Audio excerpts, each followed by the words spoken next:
Oh, it is good to be back. It is good. It is so good to be back. We are live. We'll do like a minute or so of the pre-stream to get everything rolling. I don't think I have to introduce anybody here because everyone's heard of them. Who's Let's this make sure everyone's in EBW here. guy? You know what? You'd Yeah, be I've never heard of surprised. them. There's a lot of new gen people that are continuously getting into the game. I bet there's a lot of people that have no idea who I am. I mean, That would shock honestly, me. yeah, especially in 2.2, like the amount of new players is quite a And when lot. you Yeah, there's refer like to- so many. Yeah, that's Right. right. Like if you look at Steam charts, like there was a time in August where it looked like a lot of YouTube channels There you were go. kind I'll of link it getting for hit. you. Like there weren't as many views on the YouTube channels, like some other like some longtime YouTubers, and I was like, oh man, is this game dying? And I looked at Steam charts and I was like, no, this game is absolutely No. thriving still. Like tons of players. It was just an algorithm thing, that's been going around because there's huge like waves that happen in the algorithm in Oh, favor yeah. of the game. Yeah. There's Dude, so how was like it was just vacation? kind of a vacation rock, dude. Where'd you Just Canada. I visited my Oh. hometown. Nice. Yeah, no, At least it's fun. nothing crazy special. But no, like I went on another trip earlier in the year, anyways, like a kind of a fun trip. I always try to go to Canada once a year to visit family Mhm. because I have a kid and I Yeah. I want my son to go and see his grandma and grandpa, right? My mom and dad, and just visit back home. Because we also might move back there someday, right? Ooh, So I was interesting. just kind of like getting him a feel for Canada and stuff, and he loves it. It's way more open than Korea. Korea is a concrete jungle of buildings, and it is way more like crammed in here than Which Canada is. province are you in? In Canada, I was from British Columbia. Oh, okay, yeah. I went there like last year. It is so nice. Honestly, Yeah, BC's nice. It is. That's where Vancouver is, right? Yeah. I Yeah, love Vancouver. me too. Vancouver's my favorite city in the world, and I would absolutely just give up everything and live there if it wasn't like also one of the most expensive cities in the world too. It is ridiculous, Like I could eke out a living there and like barely scrape by for like the standard that I want to live, Mhm. But like why would I do that, You I should could just vlog move it. into my home city. That'd be cool. Hmm? You should vlog it if you ever go again. I used to do vlog stuff, on my channel, and it was Mhm. quite fun. And the thing is, I want to do more stuff like that, but every time I've vlogged stuff in the past, the videos just don't do that well. And like, I kind of got to this is my full-time job, so I kind of got to treat it as a business in a way. And man, the people, they want Geometry Dash, and I'm here to deliver Geometry Dash stuff. However, with that said though, I would love at some point to make like another channel that just does like real life stuff, I'm guessing that's Yeah. why your like 3 other channels have gone inactive. Because I was looking earlier. I'm guessing it's just because like it's just the money isn't there right now, and you got to support yourself. Because now you've jumped in. Because I watched some of LolShow's episode on you just to get a feel for what we're going to talk about, and you quit working, and now you're working full time on YouTube. So I bet now it's like now you're in this for sure. Oh, for sure. I mean, I actually made a pretty risky move moving to YouTube. I've been full time on YouTube since 2015. Oh wow, I thought it was more recent. No, I've been full time on YouTube since 2015. So I guess we might be jumping the gun a little bit talking about my past, but from 2010 to 2015, I was an English teacher in Korea full time. And in 2012, I was doing a lot of gaming at home at nighttime because I didn't really have much else to do in my apartment. And I was like, I just want to make videos because at the time that was when a lot of YouTubers were coming into fruition. Like Game Grumps. Do you guys know who them? Like Aaron Yeah, yeah. Hansen. Oh, yeah. Yeah, so Game Grumps inspired me a lot because I was like, cool, I want to go just play games. And also, of course, the likes of like PewDiePie, Markiplier, and Jacksepticeye were becoming really popular. Then that's when like they started to become popular. And I was like, oh, cool, I want to throw in a face cam, but I want to play like games, whatever games I want to play, kind of like Game Grumps, So I was like, okay. So I started doing that as a hobby. And then in 2015, uh, I was making okay money. You know, it was like $1,000 a month. You know, on YouTube. Pretty good. So it was pretty good. I mean, pretty good, but like. My teaching job was paying more at the time, but my teaching job, they say, okay, we really liked your work at the school. I had worked at the same school for 4 years, but there's a big shakeup. We don't want as many English teachers anymore. So we're going to send you out to like buttfuck nowhere into like this rural shitsville, and you got to go teach out there. And I was like, I don't want to do that. That sounds awful. I wanted to live like with my girlfriend because I had started dating my now wife in 2011 and she wasn't going to move. So I wanted to stay with her in the city. But I couldn't if I was going to have to take this new teaching job. They were going to force me to. So I was really pissed off at that. And I was like, well, what if I just quit and this $1,000 a month thing, which is like side income, what if I just move back to Canada, because I wouldn't have had a Korean visa if I quit my job. They would have kicked me out. Bye-bye, you can't live there. And so I moved to Canada with my girlfriend for 1 year and was like, let's just focus on this YouTube thing and like try to like, if I focus on it full time and not just part time, let's try to bring it up into a business and like see if I can actually make things happen, which I did, you know, in 1 year. I like tripled the income on it. And then awesome. It was enough to like sustain ourselves, right? And then ever since I've just been full time on YouTube. But I have done like part-time teaching gigs though, really? like in the meantime. But I have done the other work that I've done is part-time, and I have been like a full-time content creator since beginning of 2015. That's awesome. It's worked out for me pretty well too. But like, dude, this is so weird. The way I discover you too, like it feels like a fever dream. I rarely get nervous on the podcast, but like I remember watching your videos when I was like 14 and I'm 22 now. Like that's how long. Oh wow, been. yeah. I can remember that's a long time. That was back in the era where it was like, when we'll get into this, that was in the era of kind of like old YouTube. It was 2016. That was about when the adpocalypse happened and people had to kind of change it up to, you know, be paid. But holy shit, before that, oh my God. My voice is quiet. Here I go. I'll fix it. Yeah, but no. Old YouTube, man. Holy shit. That was a time for sure. Oh yeah, 100%, man. Like I remember. I mean, part of the reason why the adpocalypse happened was, do you guys remember? I mean, the PewDiePie thing, of course. Yeah. It was PewDiePie, but it was also Leafy. Leafy is there. Mm-hmm. You guys remember, like, because like YouTuber advertisers were looking at that and they're like, man, Leafy was just like, he'd make videos like, oh, look at this special needs kid made a video. Let's like call him slurs for 10 minutes, and people were like millions of views. Everyone's like, this is hilarious content. Oh my God, he just made like tons of money doing it. Like, yeah, I mean, the adpocalypse, I think, happened for a reason.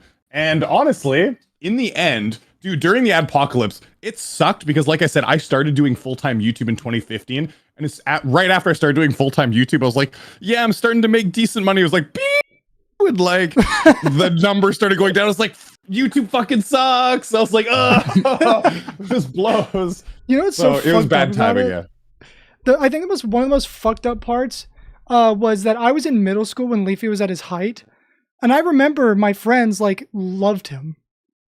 Yeah. And as an adult, it's like, dude, he was just like a bully to the best of the definition.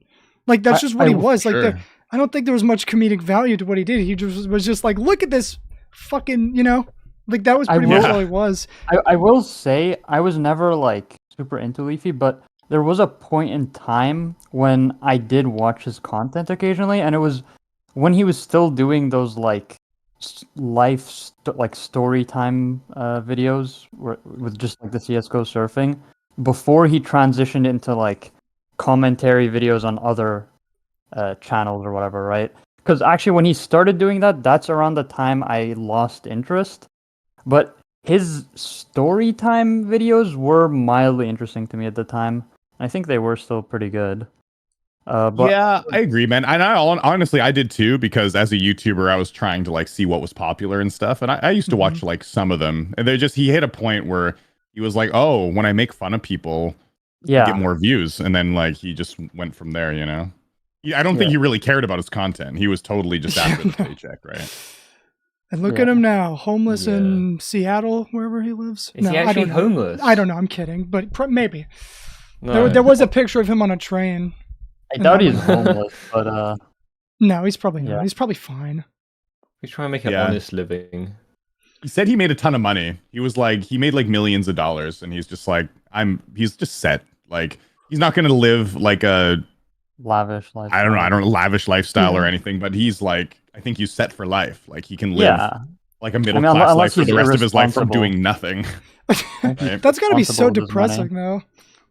Well, yeah, I guess it is a little bit when you kind of fall off and like you don't really have meaning to your life anymore. Yeah. Yeah. He You have no sort of, purpose. yeah, you got to have some purpose. That's like really important in your life. You got to have something to do. I mean, I don't know what he's doing, but I know he's fine because he said he's like, oh yeah, I took all the money. He had like a financial planner. He invested it in like stocks, crypto, or whatever, and like made like tons more money. And like he's gonna be okay. We don't need to worry about Leafy. But like yeah, the purpose thing is really important, you know, and it's something that I think every YouTuber struggles with a little bit. Mhm. Is like because you know I have friends now. I'm 37 years old, which in geometry dash terms is like I'm like close Godfather. to death, you know. Yeah. yeah. Yeah. I'm like with my cane like Feels tapping like an buttons like I'm elder. gonna beat Yada Yeah. Gadasu. So like the purpose thing is it's really kind of an issue because I have friends now that are my age that are like lawyers and things like that have these kind of really professional jobs, right? Yeah. You know, ones that works at like a nuclear power plant, like all this stuff, and I'm like, that's so interesting. And I feel like I feel like your guys' life has a lot more purpose than mine does because I feel like you guys are contributing to society in a lot bigger of a way than I am. But then it's the grass is always greener thing where people they'll tell me, they go, what the fuck are you talking about? We would kill to do what you do, Yeah. you know? Like unbelievable you would say that. And I'm like, oh, what? But no, like, but I've never had a professional job like that. I was a English teacher, but a monkey could have done my job as an English teacher, like English as a second language. Anyways. And so, you know, the grass is definitely always greener because those people are like, oh dude, your job is like so sick. And you know, you inspire a lot of people and you get to like talk to like a lot of young people and help them out and stuff. And like, you know, there's a lot of like good parts of my job where I do actually end up contributing in ways that I don't really expect. So, but yeah, like, I don't know, man, grass is always greener for sure. Do you mind me Yeah, I asking? feel like those jobs, like in a nuclear power plant or like being I feel like those jobs would be pretty cool for like a day. But then if you have to do it for like years, it would probably get boring. But like being on YouTube is like, it's kind of a different thing every day. Like it's not as repetitive, I guess. Like Sure. and you work in your own hours and everything, so it's yeah. On the guess Yeah, contrary. I think I get your point. Like, as in, a lot of those jobs have novelty if you've never done them, but then, you know, if it's your job. But I think that applies to anything. Even, yeah. I mean, I'm not like a full-time YouTuber or anything. I upload for fun, but I'm sure if you're a full-time YouTuber, it can get to a point where maybe sometimes it feels a bit monotonous or draining or whatever. But I think it's just kind of like wherever your passion's at makes the most sense. Absolutely. Yeah. I think the thing I've always struggled with is I've kind of had like multiple passions in my life, and this YouTube thing has really worked out for me in a positive way. I've always wanted to work in gaming, but originally I was studying to be a game designer, and Okay. I never ended up doing that. And I don't really say at this point it's a regret, but sometimes I think of those like what if scenarios. What if I had pursued that? Because I had like some cool ideas for some games and stuff. But obviously, I mean, game dev is really difficult. It's very hard, and it can be really soul sucking. And people in the industry talk all the time about how it sucks and that they don't want to quit. Especially So if you work know, at, maybe like, I a was big lucky. company for it. Yeah, exactly. If you're just like a cog in the wheel at EA or Ubisoft, you know, like Yeah. whatever. Like Blizzard, yeah. Yeah. Yeah. Well, I bet- especially Blizzard. Dude, if you're a Yeah, woman you at wanna be Blizzard, at be Blizzard. careful. Oh yeah, dude. That's I've heard stories. dude. I wanted to talk about the contrary real quick, just to jump back. I think I know why, from a perspective of all of us, because we're YouTubers. I think I know why you were kind of desensitized and thought about like the what ifs of more conventional jobs. I think it's because when we do something, this is just kind of psychological. I feel like it's because when you do something for long enough, it becomes your new normal. And so like when people hear that like you do YouTube, it's like, that sounds amazing. But we've been doing it so long, we're so used to it. It's like, what? It's like the right, Yeah. but it's like, yeah, I've thought about that a lot. I Isn't think it we're true? just never Absolutely, yeah. comfortable where we are, basically. That's just the thing in life. It's like, if you're somewhere, you always want to be somewhere better than that place. Do you And also that's just mind me kind of built asking, in. do you mind me asking how you manage your ego for YouTube? Because that's a very important part of the job, I think. Oh, all the time. No. People call me all sorts of names. Don't worry. They manage my ego really well. I actually don't really let that stuff. I don't know. Like, I think at first, when I first started, I really did have a bit of an ego. Really? Yeah, I like this was like really at the beginning. Not at the very beginning, but once I got like 10,000 subscribers, I remember answering some guy's comment who really pissed me off, who just said, "Oh, like everything you talk about is just so random and there's no structure to your videos and it's just so like your videos are just so awful." And then I remember answering it. I think this was like the height of my ego, which my ego probably lasted like 2 weeks, you know, it wasn't like a big thing. But I answered the guy and I was like, "Who are you to say that? You're just a nobody." You know, and like I had like 10K subs, right? I was like, you know, it was just a You're knee-jerk basically reaction. like PewDiePie. Yeah, like I basically just fucking went off on the guy thinking I was king shit, and I wasn't. But so, you know, my ego thing. Ever since then, like I left like one nasty comment to someone, and I was like, "Ooh, that didn't feel good." I was like, I didn't like that. So you know, I think ever since then it's kind of been in check. But yeah, that was ages ago. And the thing that keeps my ego in check is I've always thought of this job as a YouTuber. I'm just kind of like a B-level entertainer, you know, which is what I am. I'm an entertainer, but I'm not like a professional entertainer. I'm like hey, I'm an entertainer that you can connect with, which is why, you know, you'll like it because there's more of a personal connection.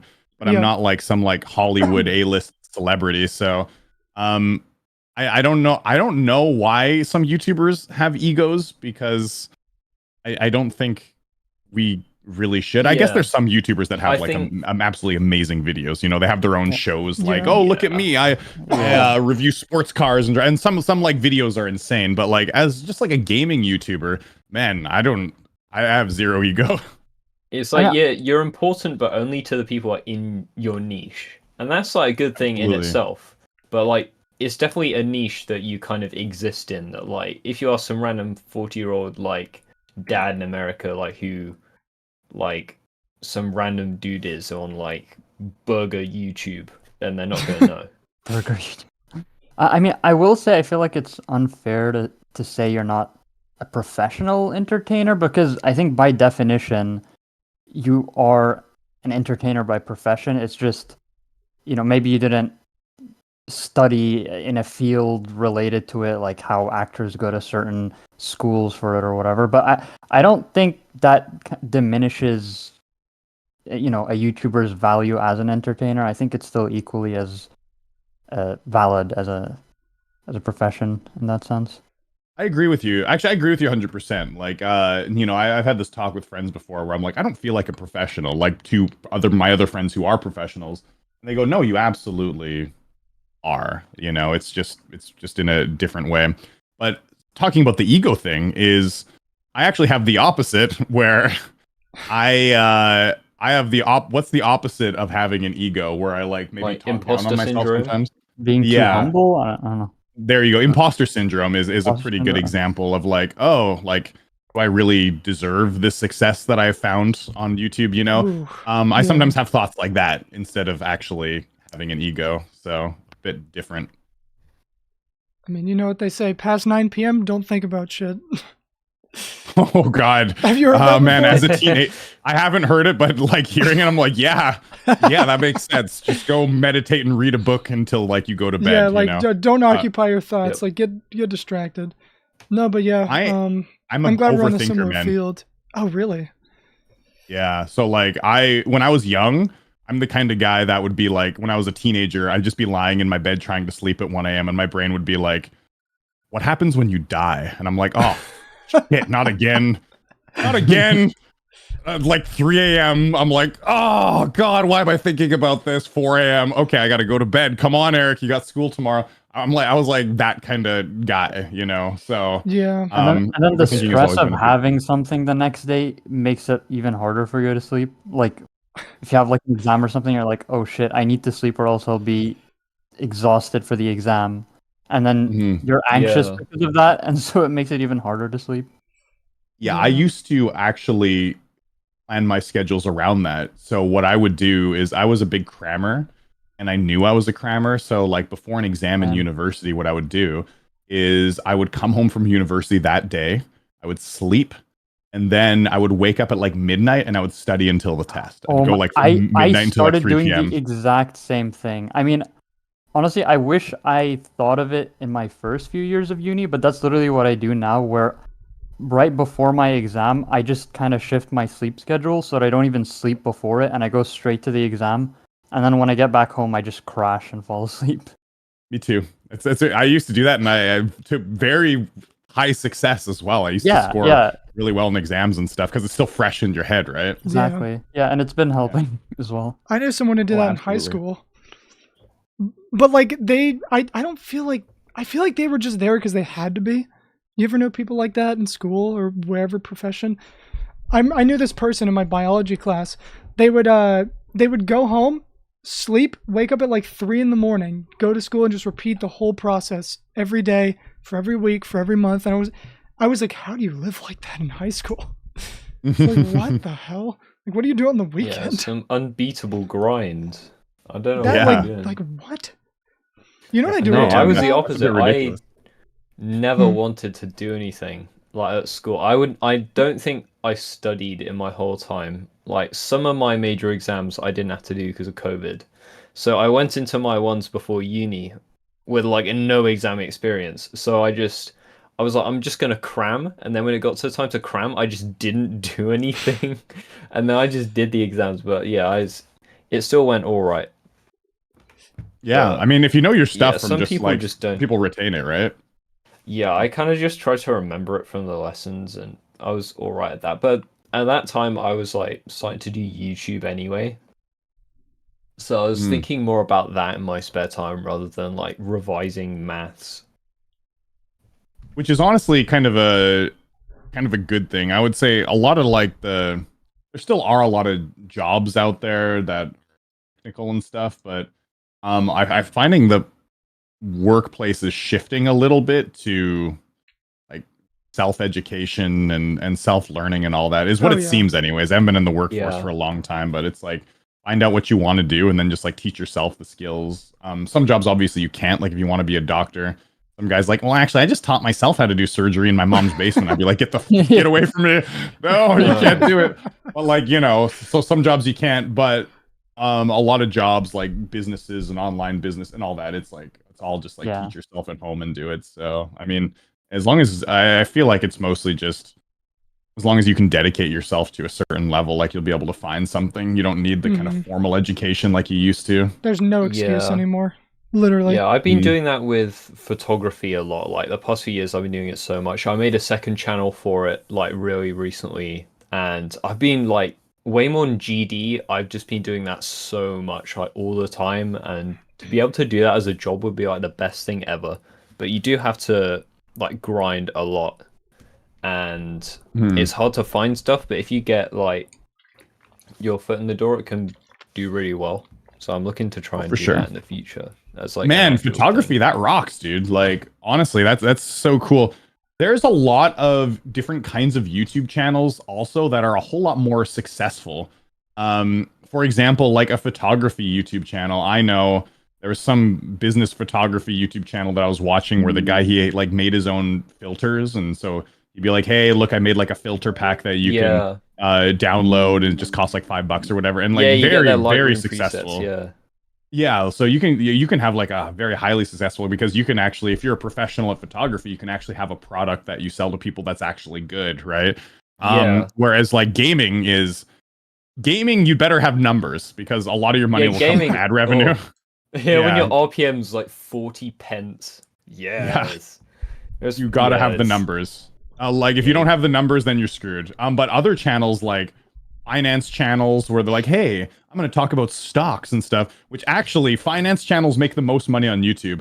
Their RPMs are 20 times mine. So like a guy on a finance channel makes like a video about how to invest money, and that guy like on 1,000 views is getting like something like, well, maybe not 20 times. I actually get pretty good RPMs for some reason. YouTube likes my channel for a gaming content creator because they deem it like a safe kind of family friendly, but not directed directly towards kids. Actually, I'm in a pretty sweet place. Like I've talked to other geometrydash YouTubers, and my RPMs are like way beyond what a lot of theirs. I mean, mine's like what 50 cents. So it's different when you make short form videos, though. Yeah, I'm like just showcasing levels. It's like the bottom of the barrel kind of. It's basically just utility content. It's not like entertainment, I wouldn't say. I guess people just binge through a bunch of them, but yeah, it's not like what you do where you actually like a face and like there's talking and Eric is making me curious. I have to go check mine now. Yeah, well, that's the thing is also it's just when you have longer videos in general. I wanted to talk longer about videos, mid-roll ads. Yeah, all that stuff. Like and the watch time. So the watch time on videos is really important, like the percentage viewed. And so some videos of mine, like I gotta say, like some new videos of mine, they perform like okay. But there's just like there are old videos that have had more watch time, and like a lot of my old videos that are massively popular have made like tons of money, you know. Like for example, the world's hardest jump levels, which I made that video in like an afternoon. I was like, haha, this trend is stupid. I want to cover it. And I didn't realize it was going to be my most popular video, right? Just because like so many people were interested in it. So like, you know, RPMs, Doggy, are different for each month. You know, I call this month these months now I'm in my busy season, because September to December are like when RPMs progressively get higher and higher until December. Okay, so I just figured out what mine is. I just checked mine. I didn't check it for my whole channel, but mine is about $10 on average. Which apparently people have told me is like really good. But again, I don't want to make this about myself too much, but I want to bond a little bit about long form content, because you make like about 30-minute videos on average, 20 minutes, right? I just released a 4-hour SCP video, so. Oh man, that's awesome! Yeah. Yeah, thanks. I've been freed. The shackles have came off my wrists. But you're right though. Short form content, is there even like any money in that? I guess if you make, if you have enough of them, like in it's volume. like the people that have like a huge quantity and just are able to like spit them out like multiple per day or something. But because I mean, again, I don't really upload regularly, but by far the videos that have made the most are my like commentary style ones that are like 10 or more minutes. You know, everything else, it's kind of like whatever in comparison. Yeah, so that does seem to be the best way if you want higher RPM. So my RPM is I just checked. I haven't checked it in ages. It was like in between $3.50 and like $4.50, kind of depending on that's pretty video and the good, timing. Yeah, it's pretty good for just like standard gaming content, right? That doesn't have like I guess tons of watch time. I guess it depends on the video. But like some videos that just like pop off in the algorithm, like help me out a lot. Like that one video took me like an afternoon to make, and I guess if we're talking about money, I'll drop it. The world's hardest jump video was just like a silly video that took me like 2 or 3 hours to make, and it has generated like $24,000. Oh my god! So, it's a lot of money, dude. I'll be right back. I got 3 hours to make one. Dude, I have to tap into this. What? Yeah. Hello? Was it? No, dude. The most I made was Tidal Wave. That was about £3,000. But pretty Mhm. good for a showcase. I mean, yeah. That but- is insanely good. But How the many thing is, views does it have? Ton618 For has sure. double the views, and it's 1.8, so it doesn't make sense. But Yeah. it's Oh, that has Yeah, 6 man. million I've never made views. 24K from a video. That would be quite nice. But That's just like Yeah, and- awesome. It was just like a side thing. Like I said, that was just like, I was like, man, world's hardest jumps kind of trending. I'm just gonna try it out. This is probably I said in the beginning of the video, I was like, this is a stupid video, but I'm just gonna do it anyways. Let's go. World's hardest jump. And that's like it's like my most popular video. I was like, okay, sure. this Why the- not? later you just they're like, what the fuck? Okay, sure. Who wants to? Dude, like, is new this the car? what What's ifs you going were on? talking about? Do you lie in bed at night now just being like, what if I didn't make that? Oh yeah, actually, you know what? I'm mostly of the kind of what if about the things that I didn't do, not the things I did do. Oh. So never Dude, really think oh about my that. I'm God. always about like these are the things I didn't do and I regret not doing them. Like one big thing for me is studying Korean. I put on the back burner for many years because I've been busy like raising a family and all that stuff. And I'm Yeah. at like an intermediate Korean level. But I'm kind of like ashamed of myself. I've lived here for so long. I feel like I should be fluent. And don't get me wrong, intermediate is pretty good. Intermediate is like conversational, and I don't really Mhm. have a problem talking with people. But like watching the news and stuff like that, like more advanced topics, talking about like science, technology, politics, like I just can't do some of those advanced topics. And like I'm really ashamed of myself for that. And that's like a big thing that I think about a lot is like, come on, Eric, like you need to find time at some point in the day and just like cram in like some study sessions and stuff. So Yeah. I Yeah, mean, I've I- heard yeah. like in Korea or I don't know if it's the same in Korea, but like in Japan, foreigners are kind of looked at as like is very separate to people who are native and they get treated very differently. I don't know if it's the same in Korea.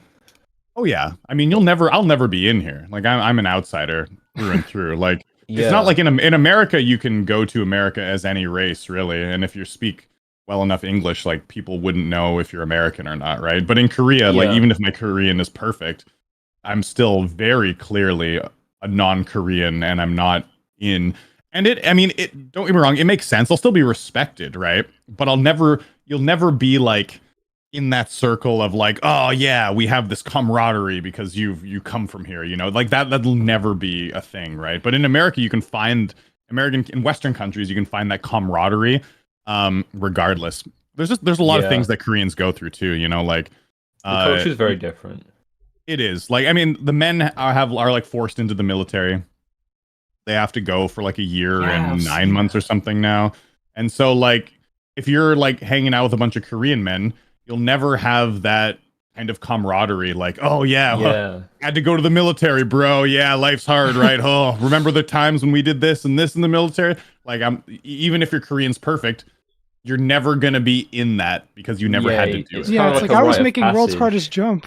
You Yeah. guys were in the military? Yeah, that's right. Dude, I was world- Basically, I went through a war doing the world's hardest ship. Okay, that was hard stuff. That was Probably that was avoid the military service in and of itself. Yeah. If Yeah, you haven't been Dude, yeah. artificial, you don't know what true pain is like. honestly. yeah, duh, right?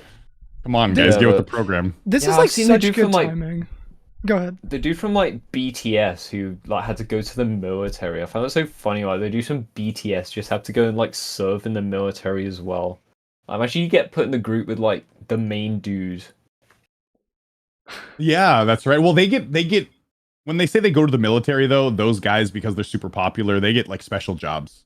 So they Oh, won't right. go and be like a foot soldier. They won't train to be foot soldiers. They'll go into like military police, or like there'll be some sort of military like Right. desk job that they do. They don't just like throw those like super popular guys into the military because they want to like protect them in a way.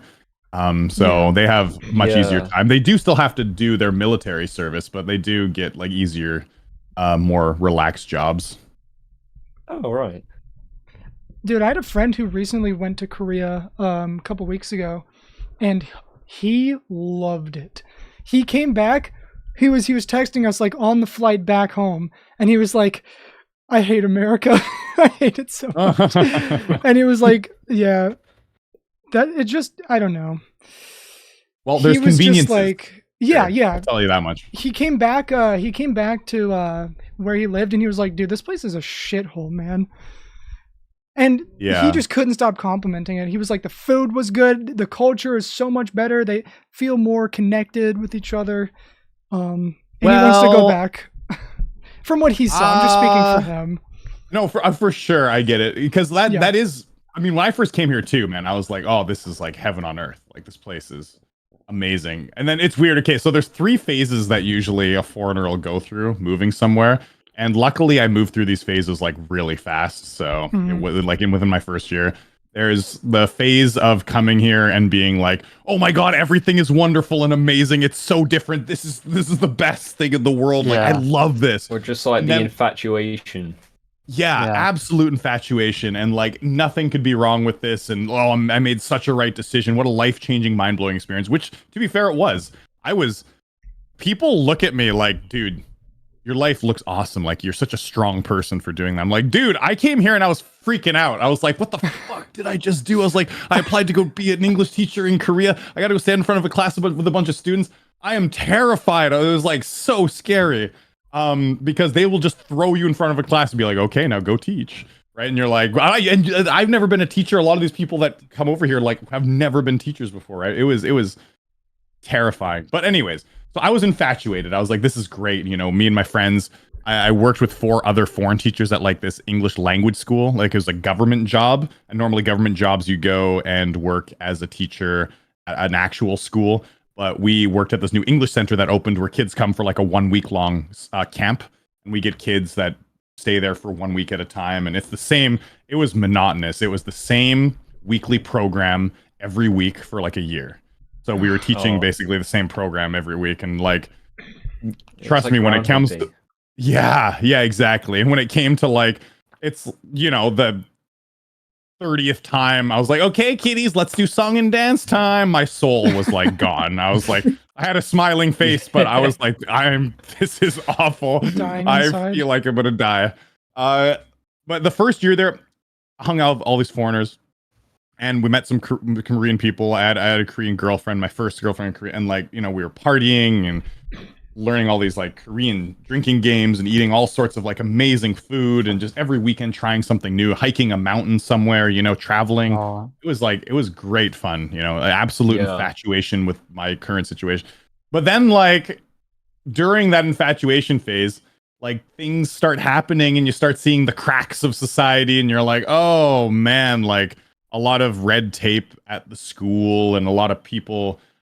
There's a big thing of like showing off in Korea, like, okay, look at what I have, you know. So you know, yeah. a lot of the Korean teachers really liked us, and the people that worked at the school, like we actually did a really good job. We made the entire program when we went there. A little aside here, we when we first arrived, there was no camp program, and they're like, this is a newly built building. You have 2 weeks until the first group of kids come. Make an entire week-long program, go. And I was like, what? I've never been a teacher before. I thought you were just going to give me a textbook and I was going to like teach stuff, you know? I wasn't ready for this. And so we had to make like this entire like week-long camp, like starting from like 8 a.m. to like 9 p.m. at night, filling like activities for kids to do in like this weekly program, and make like a 60-page textbook. And we had 2 weeks. And it was like nuts. It was like Korea's like go culture, you know, like it's like you better start working hard, boy. Yeah. So we started working our ass off till like 10 p.m. every day, from morning, like making this thing. But anyways, we did a good job on it. It was a great program, and it was still used. The same program was used for like 7 years or something, the ones that we made. That's So awesome. but the Korean teachers and like this one guy who was like this kind of like big like head of education in a kind of a smaller city we lived in, like 200,000 people, not like super tiny, not big, but this guy was like this bigger dude who's like, I like you guys, you have to come out and eat meals with me. And like the girl that we worked with, he was like, and you must sit beside me because you're pretty, you know. And he like forced like the foreign girl like sit beside him. And so because of that, because like he always forced her to sit beside him and like, here, have drinks, and you know, like passing out drinks to us. We called him Jabba the Hutt. Because like Jabba the Hutt in Star Wars, Yeah. where he has Princess Yeah. Leia like beside him in the bikini or whatever. Yeah. So he was like this big ass plump guy. So we called him Jabba the Hutt because he always forced her to sit beside him. And like, but anyways, like they will just a lot of those like older Korean dudes, they don't really care about you, but they just parade you to like show you off. They're like, oh, look at our like monkey foreigners that we have here, and like, so there's a lot of like, there's a lot of showing off in the culture, and like you kind of, as you learn like the details of the culture, you go, well, there's some issues here. There's some big issues, where there are a lot of people sure that want to connect, but the collectivism comes back, and there's a lot of really negative things about the collectivism that happens, like unrealistic expectations of people and things like that, so but anyways, so the second phase of going on, I want to finish what I was talking about before. Yeah. The second phase of foreigners interaction is, oh my god, there are issues here and it's so different, and now this is it's unbelievable. How am I ever going to live here, because now I know like how this system works, and it's so different, and there's a lot of parts I don't like. What the hell am I doing here? So that's like the second phase. There's phase number 1, which is this is amazing. Phase number 2, I've learned some things. What the hell am I doing here? I don't like certain things, and this might be a deal breaker. And like usually a lot of foreigners leave at that phase. And then phase number 3 is like acceptance. It's like, oh, okay, there's really good parts and there's really bad parts, kind of like everywhere. And then you just like, you accept the situation, which in my first year, I'd gone through all 3 phases. So I see. Yeah. Yeah. I mean, there's a lot of places that, I think about. I'm like, in the future, it would be really cool to move here or to live here. And I partly know that it's a really idealistic view of those places, since I've never actually lived there. So I don't know, those nuances of like, what are like the little like bad things and all of that. But I mean, I can see how you can eventually just like integrate into like how things are and get comfortable with it. for sure. And honestly, my life here has been nothing but pretty easy, I guess. I haven't had many issues at all, because there's also difference of like who you are, right? As a white foreigner, your life is pretty easier compared to like a dark-skinned foreigner here, which I've heard that before. It's more so, it's more so than places like in Western countries where people like don't care as much about. There's still like a lot of racists and stuff in Western countries, but like in Korea, like the darker your skin, the harder your time is gonna be here. Jesus. Yeah. So, and also if you're a woman, you're gonna have a harder time, because you'll have a lot of Korean guys trying to get you drunk. Like, no, just come party with us. Like, no, like just here, drink more soju. Come on, like because there's a huge drinking culture here, and like you got to be careful about that. But as like a white man, I am kind of like top of the rung outside of Koreans, obviously. Like I'm like just like a little bit of a level down. So it's pretty it's my life's been pretty easy here. Yeah, sounds like this South Park difficulty meter. Sorry, I was just reading chat. Yeah. Oh my god. Yeah, that's right. I remember that. Yeah, that's so funny. Yeah, that And was you remember the Family Guy the bit fractured too? butthole. Oh, you're talking about that. Oh my god. Yeah, I Yeah. just realized what you're talking about. Yeah. Like Jesus demon or Christ. something. Reminds me of that Yeah. Family It Guy is joke. really too. bad there if you're North Korean. Like you'd expect, like, oh, they'd be accepting about, yeah, welcome to the good Korea. But no, they're like, you're not like, you get excluded there if you're North Korean as well. It can be. Yeah. So I actually, man, talking about a crazy story that happened recently, like this sentiment. So with that exact topic, actually, first of all, my hairdresser was North Korean. Oh, cool. It was crazy. I was like, wow, I didn't expect that. So he looked a little bit different. Yeah. And I was me and my kid, we go get our hair cut every 2 months. And he asked me, like, where are you from? And I was like, oh, Canada. It's nice to be here. I like being here. And then I asked him he was speaking Korean. So I was like, where are you from in Korea? Like, what city? Are you from Busan, where we live? And he's like, no, I'm from North Korea. And I was like, holy shit, that's crazy. And he was talking about escaping. Yeah, but he was like, and I was like, okay, so you like your life here more in South Korea? And he's like, well, yeah. He's like, but South Korea is not an easy country to live in.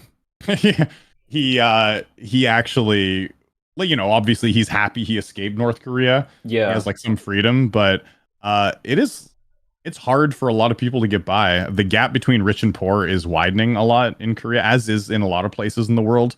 But like in Korea, they have these big like 6 companies, these chaebol companies that control like everything. And so if you're not a part of that, then you can easily just get pushed around, and it's pretty hard to eke out a living here for people that have like more normal jobs, right? Like, I don't know.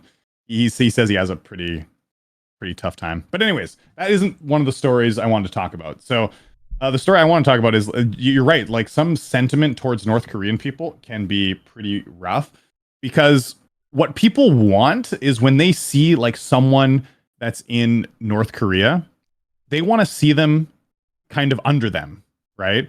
They want to see them struggling. They want to see like, okay, oh, this poor North Korean, we've come and helped you. You're working this like labor job, and geez, that must be hard, but go do like the poor cheap jobs, you know? But if they see like a North Korean thriving here, they go, oh, government handouts. You don't deserve that. You probably got so much money from the government, and you shouldn't be doing better than I am, you know? So there's a lot of envy.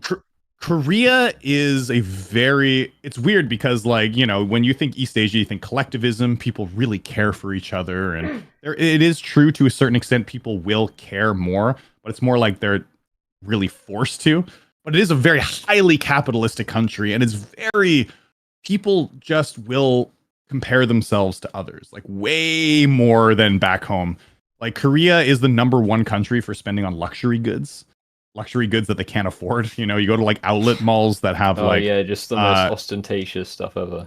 Yeah, like, you know, Gucci handbags and stuff. And yeah, there's a term in Korea called carpoor, and what carpoor means is people will be really poor, but they show up to their jobs in like a BMW, and they just finance it, but they live like really shitty lives. Like they live like in like these really, like maybe a 20-year-old something buys like a BMW, but they live in like a 1-room apartment that's like super tiny and cramped, but they want to show people at work, look at me. I'm driving a BMW. I'm really well off. But then like their life outside of that, they're like, oh, but I got to eat cup noodles every night, and I can't afford my cable TV. Yeah. So like it's called carpoor. Anyways, I'm getting off track because I want to finish the story. I was talking about, so this other North Korean person that I know that actually was a mother of one of the kids at my son's daycare that he went to before he started going to kindergarten, was like a North Korean escapee. And a lot of the moms would hang out together because my wife, she didn't have many friends when we moved to this place, Busan, and she was trying to make some friends. So one of the moms was like a North Korean, and another, you know, all the other moms were from South Korea, and they were talking and stuff. But she had a really hard life. Like she had to like escape from North Korea, and then she was in China for a long time as basically like a person with no identity, and like trying to make a living with her son, and working a bunch of odd jobs for like 7 years. Like imagine living 7 years with no identity and like not speaking Chinese and just trying to like work at some places like random restaurants or hotels and stuff, just scraping by enough money to live. Like, and she was living like a pretty low, squalid lifestyle, like pretty poor. And then she eventually met like her husband, I think was South Korean, but worked in China, and then they moved back here. And then her husband became a delivery driver. And as a delivery driver here, you have to work your ass off, but you can make good money as a delivery driver. You know, because they work just crazy hours, and depending on how much they deliver, they can get royalties and stuff. Not royalties, what's it called? Commission. And then, so anyways, he made a pretty good living. He makes a pretty good living, and she bought a BMW, you know, because they make pretty good money. And so the North Korean person bought a BMW, and like this other South Korean mom, like they were all talking super friendly with each other. And then as like this North Korean woman came in her BMW, this was like the 3rd or 4th time they had met. So they had just bought the BMW, and they were all like super friendly before. And then, like, as this North Korean woman drives by in her BMW, she's very proud of it. Like, look at me. Like, my husband worked so hard for this. And wow, my life was so hard. And like, I was like, for me, I'm just like, yeah, you deserve it. Your life was so shit for so long. Enjoy that BMW, girl. Like, you go enjoy your life, right? But the South Korean person was like, this person, what an easy life getting all this government money. And she was just like complaining about this North Korean woman. And I just wanted to look at her and be like, you don't know what a hard life is like, you motherfucker. Like, go like, just like, oh man, it pissed me off so bad because like, you're right. Like people treat North Koreans very differently because they want the North Korean people in South Korea, they want them to be under them. If they ever like overachieve, then it's like, oh, these people are shitty and the government gave them too much, right? Jesus, it's very strange. Fragile egos I've ever heard. Yeah. Yeah. Oh, absolutely. Yeah. That's yeah. like if a Twitter interaction was like a group of people in real life. Mm-hmm. That's literally what I'm thinking of when you're telling that. That's fucking yeah, for sure. crazy. Yeah, it's kind of petty, and that's not like. Don't get me wrong. It's not everyone here. I have a lot of great Korean friends that are like super nice and not all about that. It's just the problem is there is a bit of a comparison culture. Like people just like to compare things, like to make sure, like okay, like they want to make sure you're doing well, but you're not too well off. Don't get too well off because we don't want that. Just like make sure it's very strange. It's not better than me. Yeah, for sure. And like it can be strange. And there are a lot of those people, and there's also a lot of like very kind souls, like like I said, I've been lucky to find a lot of like Korean male friends that I have are just very kind people. Like, Topi in the GD community, like he's a very kind person. He's awesome, He sent me the SIO device and like a care package with just like some food and snacks for my son, just out of the blue. He's like, Eric, hey man, it's been a while. I just want to send you something. And I was like, what a legend, like Yeah. what a very thoughtful gift, So like Topi is great. What's and he up to now? He does like video editing. Yeah, I know. I mean, I don't talk to him that much, but I know that he was doing video editing for like pretty big YouTube channels, like over 1 million sub like Korean YouTube channels. That's cool. I'm pretty sure that's what his job is now, is video editing, but I haven't talked to him about it in a while, but I imagine that's just what he's up to. That's dope. He's a good editor. Yeah. But anyways, like I have great friends here. One of my best friends here that I met just like last year, actually. His kid was in the same school that my kid was, the daycare. And I traveled to Japan with him. He's like, hey, I'm going to Japan for 2 weeks. You should come with. Because me and him, we started just like, he's like a beer buddy. We'll just like get together, have a couple beer and like have a chat. And he's awesome. He's like a businessman who sells like footwear and supplements and stuff. And he has his own factory. And like, he's a pretty well-off dude, but he just was infatuated with my story, like being on YouTube. And he's the kind of person that will kind of bring you up.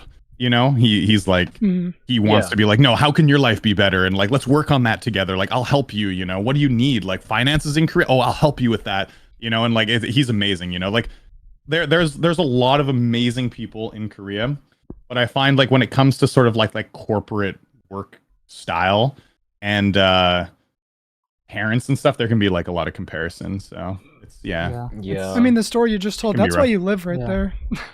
That's a reason to live. Yeah. People like that. Oh yeah, absolutely. Oh, yeah. That's like, it was great. Like I traveled to Japan with him and like we became like pretty close friends. We were dude, so this is an aside, but Japan, I love traveling Japan because Japan and Korea have a lot of similarities, but there's a lot of differences. Tons of differences. So we went to like this karaoke bar, like this tiny one, which, do you guys know what the Yakuza gaming series? Yeah, I know Yakuza is. Yeah. So there's this one guy, the Yakuza Like a Dragon, where you go to Yokohama, and I went to the exact location from the game, and I was like, oh my god, it's the same place, like literally this string of bars that's like along the river. There's like a second floor where you're on this balcony like beside a river, and then a bottom floor where there's all these bars like on the main street, and it was like exactly the same as the game. And I was like, the guy took me there, and I was like, this just blew my mind so much. So we went into one of these like small bars, just walked in, and like, usually in those bars there's just regulars. There's people that are there like 2 or 3 times a week, and that's what they do. It's just the same people. And so we walked in, they're like, what two like foreign dudes walked in. I mean, he's a foreign dude. He looks more Japanese than I do because he's Korean, but two foreign dudes, a Korean and like a white guy. And we just sat down and started talking to them, and it was like great fun. We're using like Google Translate apps to like talk. That's fun. And then you guys know but then as we were talking, she threw like, this is a karaoke bar, but it's like an open karaoke bar. Usually there's like private room karaoke's in Japan, and private room, they're called norebangs in Korea, and that's what I'm used to. But they're like, okay, but now that you're here, sing a song. And I was like, oh shit. Oh God. Like, what do I do now? So I was like, oh hey, and I remembered this. I knew the lyrics in Japanese to one song. Do you guys know the anime Evangelion? Oh yeah, I love that one. So I was like, yeah, it's my favorite. And so I was like, okay, I am gonna sing the opening song to Evangelion. And I just belted it out because I had remembered it from when I was younger, because I used to love that song so much, The Cruel Angel's Thesis. And dude, we were basically drinking with people that were similar age or like a little bit older, like in their 40s. And they just, their eyes lit up. They were like, fucking Evangelion, what? And the bar went just like psycho. And they're like, and then we just like street cred. Yeah, it was like instant cred. And we just like ended up just like drinking whiskey with like a bunch of these random Japanese dudes till like 2 a.m. or something. We were there for like 6 hours. Oh, it was great fun, man. I love that kind of going out culture. In Korea, there's a lot of it too.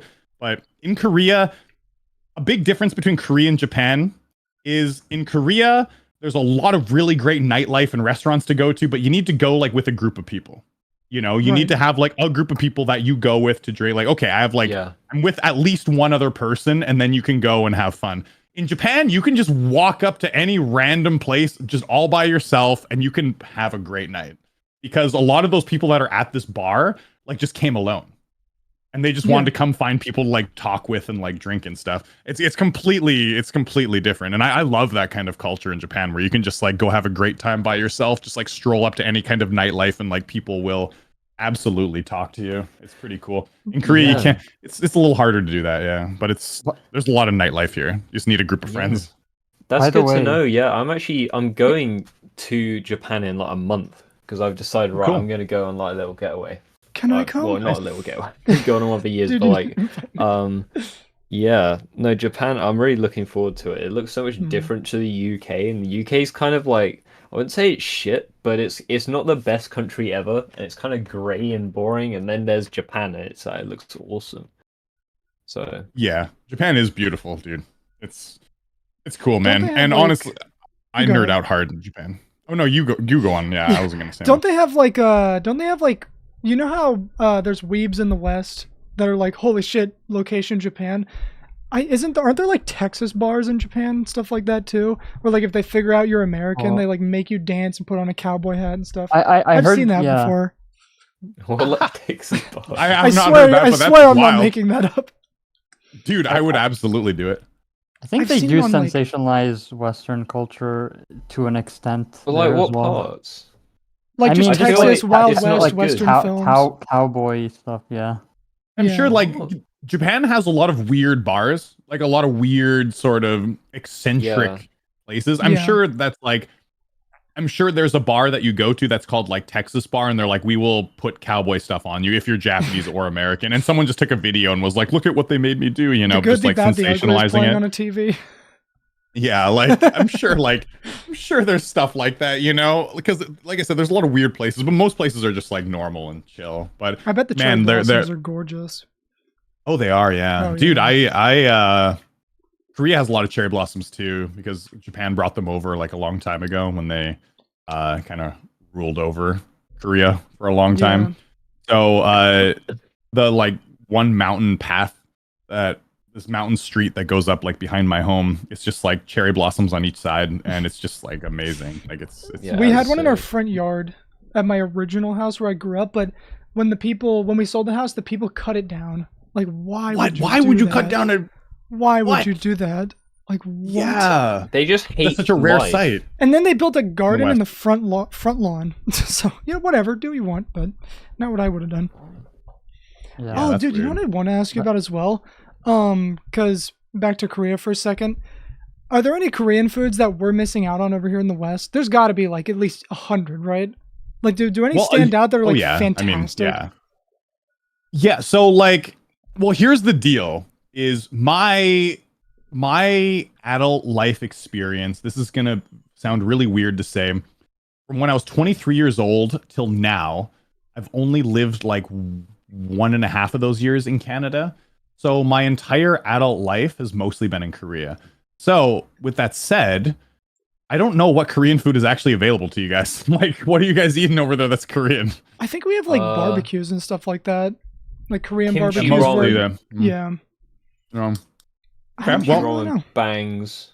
Oh, it does. Yeah, it is good. I don't know what else there is, to be fair. So, but- so what are some really amazing foods that I absolutely like? Well, one that became popular recently is one called it's sheep skewers, called yamgochi in Korean, and it's sort of like a Chinese inspired dish where you go to a restaurant and they have like in the middle of the table they just have this indentation where like the skewer is like this thing like moves them back and forth and it like automatically spins them, and that is, I don't know what it is about like sheep meat, but I eat that and the next day I feel incredibly good. Isn't that Like mutton? it tastes amazing, and I just feel lamb great. is like really good. Yeah, it's so amazing. We have lamb kebabs over here, which is kind of that. Yeah, basically, But- it's the exact same thing. But the spices here are different. There's like this kind of like spicy sort of lamb seasoning that they make that, oh, it's to die for, man. And so like before I ever have a running race, I have run like some half marathons and marathons, only one marathon, actually a full one. So like before I do that, I eat lamb like the day before because I always feel great the next day. Like I need to feel good. So people say about but anyway, meat so diets.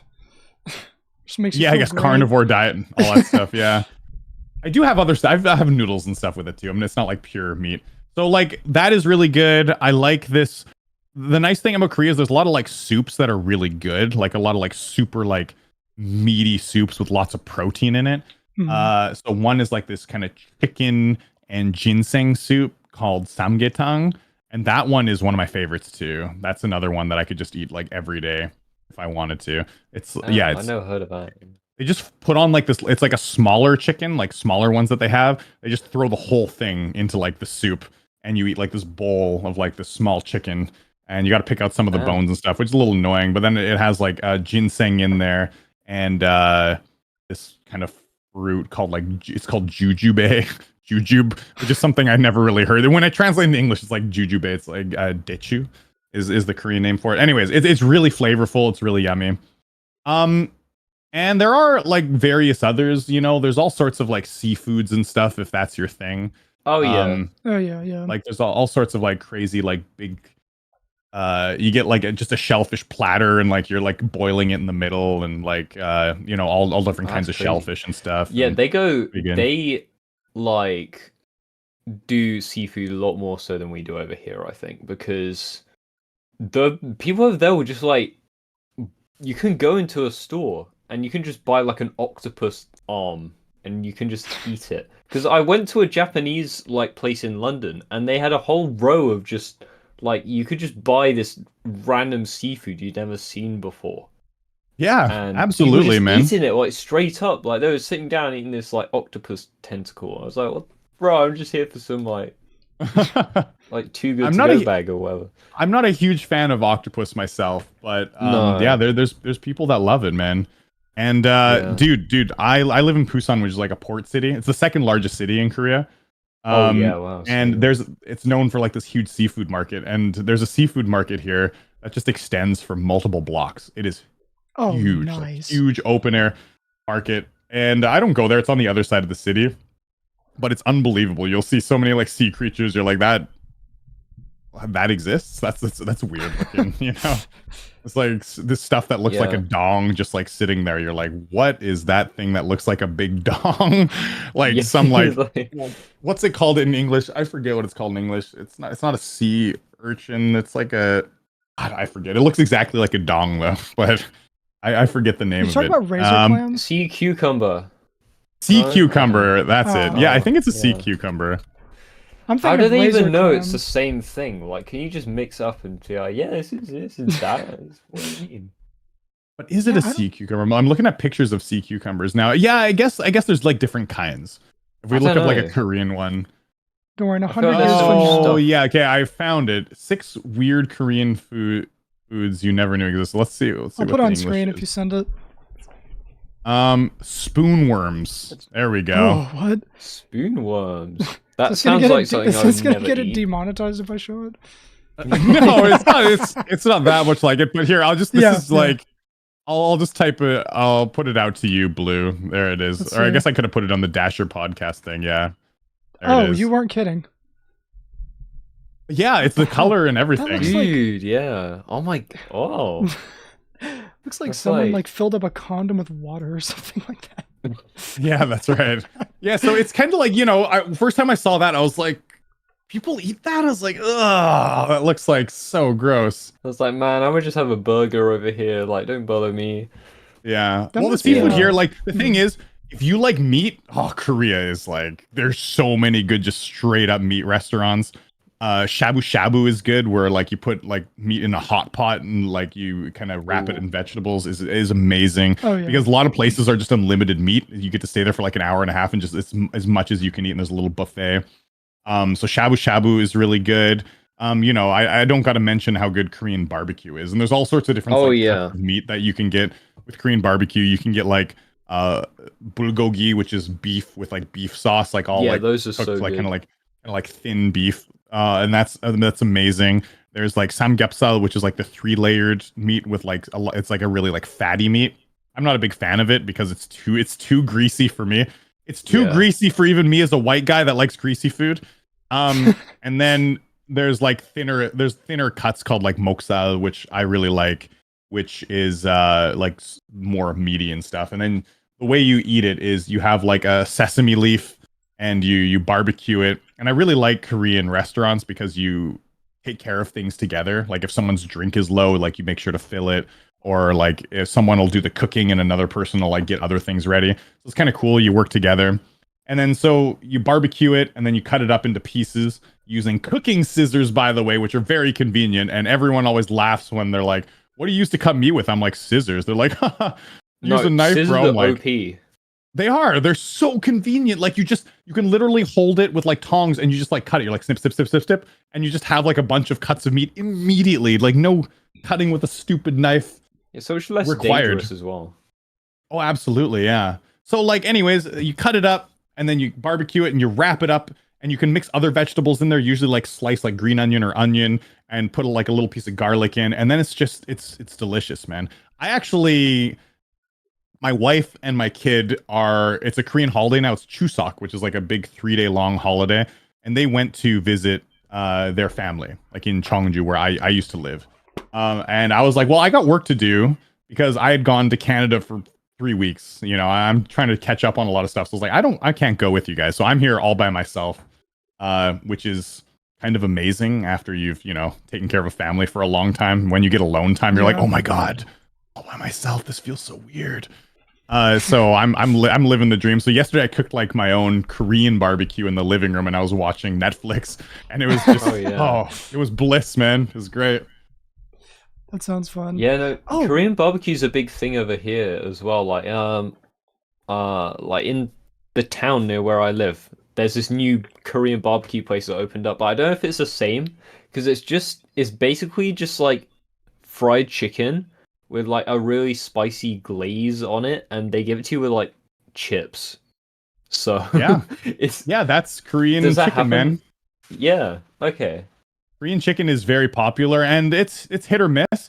I don't like a lot of fried foods. I try to avoid them now, but Korean fried chicken is amazing, depending on what place you get it from. Yeah. But I've had it once and it was really way good. too spicy.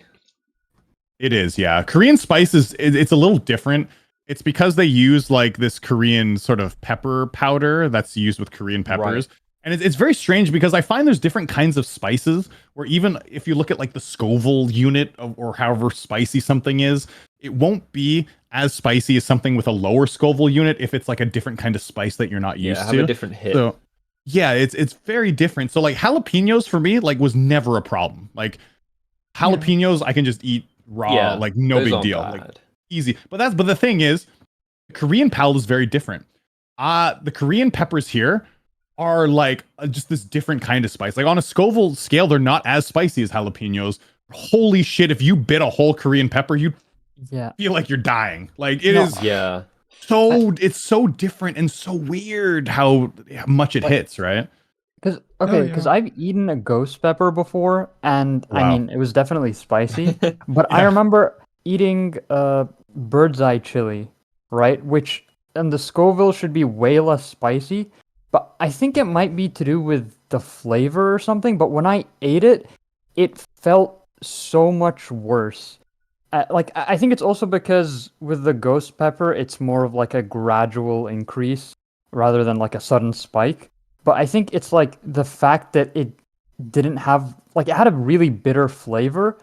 It somehow like accentuated the spiciness of it, and I actually like reacted way more to that than to the ghost pepper. Yeah. So I think that might be related to it. Yeah, I get maybe it's how watery it is because it can make it like maybe like just dissolve easier in your mouth. I don't know. I'm not a food expert. Well, more but, watery would mean more capsaicin. So even if it's like lower Scoville, that could also contribute. To, like just a higher amount of. Because ghost peppers are quite dry. Yeah, and the one I ate was very dry actually. I mean, I remember one of my friends brought them into school, and like a few people were just like, "Yeah, let's have a ghost pepper in between our periods," and then they were just suffering the rest of the day. Some dude was like collapsed next to the lockers, like, ugh!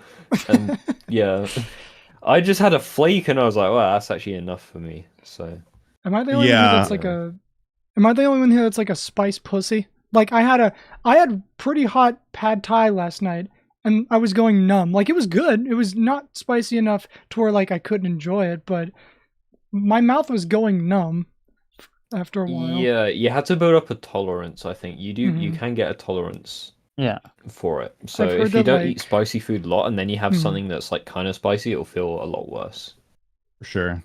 Yeah, so like that's the thing about Korean spice too, is when I first came here, I was getting my ass kicked like so much.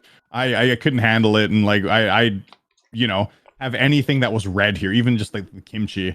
And like I said, I moved here and I was at the same school as 4 foreigners, and there was one like staff washroom, so we'd all eat lunch and then we'd take turns taking like a big shit in the staff washroom. Be like, who's first today? I was like, oh no, it's an emergency for me. I really gotta go. And like we just take turns like shitting after lunch, because like you're getting used to like a whole new flavor palette, right? Whole new spices and everything. And it took a long time. Oh, like a couple months. But a couple months for it not to be like emergency levels, like I need the toilet right now. And then it was more normal. But of course, like when you're starting to get into the more spicier things, it took quite a long time. It took me years to get used to eating the Korean peppers, because I used to be like, no, man up, Eric, you got this. You're not going to let your cute little girlfriend on the other side of the table show you up. Okay, yeah, I'm manly. Watch this. You know, like, and I would just get like wrecked. But years of doing that, and I kind of got a tolerance for it. And now, like, I love Korean peppers. Like, I can bite Korean peppers pretty easily, and I like eating them. You just not feel it? No, I feel it, but like, the thing is, I'll feel it, but I like the feeling. I feel it, but it's tolerable. It's not like massively painful. There are sometimes though, because as is with peppers, like sometimes you just get a spicier one out of the batch. Oh yeah. You get a bad one. And a lot of seeds and stuff. And so sometimes I'll still like eat one that's just really, really spicy, and I'm like, oh my god. And for me, it actually doesn't hurt so much as that I start hiccuping. Uncontrollable hiccups. And I get that, and it's rough. What's the hottest you know thing what's you've crazy? ever So like, the hottest thing I've ever had. Oh, the hottest thing I've ever had is it's a stupid high school story. Speaking of people by their lockers, like fucked up and like, lying down and stuff. So, anyways, before I answer that though, like, just different palate things. So like my wife's mom loves like spicy Korean peppers. Like she can eat them. We eat them at similar levels now because I'm used to them. But when I first came here, I was like, "You're amazing. You can eat such spicy food." Dude, she can't eat a jalapeno. She puts a jalapeno in her mouth and she's like, "It's so spicy," and she just like dies. Like she can't. But jalapenos are so easy for us, right? It's a whole different flavor palette that you're used to. So the Yeah. spiciest thing I ever had, I don't even know what it was, but there was this dude who had a locker beside mine, and every day he'd open it, and he's like, "Look, I have this yellow pepper in here that I'm just keeping in here." And I was like, "Wow, that looks What? spicy." I was like, "That looks spicy, How was it crazy." shaped? And he's like, "Okay." It was like thin. It wasn't that thin. It was like it wasn't super thin like those little coily ones, but it was Or it's like just kind of slender. yeah, it was a bit slender and it just was not long. Wasn't very long either. It was just like a bit short. Alright. And anyways, so I was like, okay, crazy. He's like, this one is really spicy. And he's like, I stole it from the foods class. They were doing like a spice demonstration. And this one was like one that was like an 8 out of 10. And I was like, oh, okay, that's crazy. Sure. But anyways, I didn't think much of it. And then it was like the last day of school. One of the last days. It was in the summertime. He goes, you want to eat it? I dare you. I was like, ha, of course. I'm not a pussy. You know, high school student. I was like, so dumb. I just took it and I ate the whole thing. And I felt miserable levels of pain that I never want to feel ever again. So ever since then, if I have a pepper, I just eat like a nibble of it if I haven't had it before, just to see how spicy it is. And then I'll go on to eat more. But this one, I just devoured it. And I was like, first like 5 minutes, I was like, bro, I did it. It's super spicy. I'm kind of laughing. Oh, it's spicy. And then like the next hour, I was just like, with like water, and I skipped my classes the rest of the day. I was just like pounding water in the water fountain, like drinking and like lying down on this bench in my school. And then I just like walked home early because I normally take a bus. I just walked home. You just and tapped I was out. You're like, no. Dude, I felt like I was just like high. Like I was just like walking around with like this big like head rush, like oh, like my eyes kind of rolling back in my head, and like I like kind of stumbled home, got a bunch of milk, and just like passed out. It was like I had gone through so much pain that I was just exhausted when it finally like wore off like 2.5 hours later, that I just passed right out. Like it was, I don't know, to this day I have no idea what kind of pepper it was, but it was awful. Whole thing was just a miserable experience. Yeah, and they come back for revenge too the next day. It's horrible. By the way, yeah, at least for sure. No, the people in my school were like the next day they're all having horrible days as well. But yeah, no, we took that guy to the first aid. No, like, what the hell? You're just stupid. We're not helping you. You should have not eaten the chili. 100%, yeah. Even my girlfriend at the time was like, she was just like, that was a bad idea. It's like, I know. By the way, I was like, duh, yeah, I know. Is it at all similar to the one I sent? Like let me check. in the shape, because the one I sent is green, but this type comes in red and yellow as well. Yeah, it kind of looked like that like middle fat one, you know? The one that was, Okay, there's a chance that it could have been a bird's eye, which is exactly the one I was talking about in my story, where it technically should be like a third of a ghost pepper in terms of Scoville, or even less. I'll put but it on the screen. For me, it felt like way more spicy. Like I don't know, or at least way more painful. Like it didn't last for as long, but even the way you describe it, like when you took it, it sounds very similar to how it's like when I ate it. Yeah, it looked like that kind of third one, where it's kind of like just like a little like not thin-ish, but not like it wasn't super like chonky. But yeah, it was like that, but yellow. Yeah. Jesus, those look deadly. Yeah, it was absolutely deadly. So, by the way, we got to talk about it at one point, just because I know I've already seen it mentioned like. Oh yeah, we got 3 this. times. Yeah. So what are you talking about? The N boat. Oh yeah, right. So I forgot about that. I knew this was going to come up at some point. So. Oh. Well, so a long time ago in 2015, I'll just say the story just because like may as well. I knew it was going to come up at some point in like a podcast. I'm actually happy to talk about it. So, I made this video in Agario. And Agario had a lot of like, there was no filter on names at that time on the internet. Like there wasn't any like sort of censorship of names or anything. Yeah. And you can just put whatever you want on there. So anyways, this guy pops up and his name is like the N-word boat, right? And I actually didn't really even think about what I was saying. I was just so into the game that I was just like reading names, like I'm gonna get you, N-word boat, and kind of like I said the name, and I just didn't think of it because like even at the time, like I swore a lot, but I wasn't like dropping slurs. Like I wouldn't even drop like no, obviously. yeah, I wouldn't even drop like slurs like, you know, like you know, a lot of people at the time would drop like gay slurs like you F, you know, stuff like that, or you are like you're special needs people like the R slur. I didn't even drop stuff like that, you know, like I didn't say any words like that. Yeah. I was pretty careful, but I just read his name quick and I didn't even think about it because I was like, I'm gonna get you, and I was just so into the moment. But then like, well, why didn't you? Yeah, and it's like, but why didn't you catch it while editing? So the thing about YouTube back in the day is when you edited a video, like literally editing was so easy because you didn't need any fancy edits. You just put like straight up gameplay on your YouTube channel.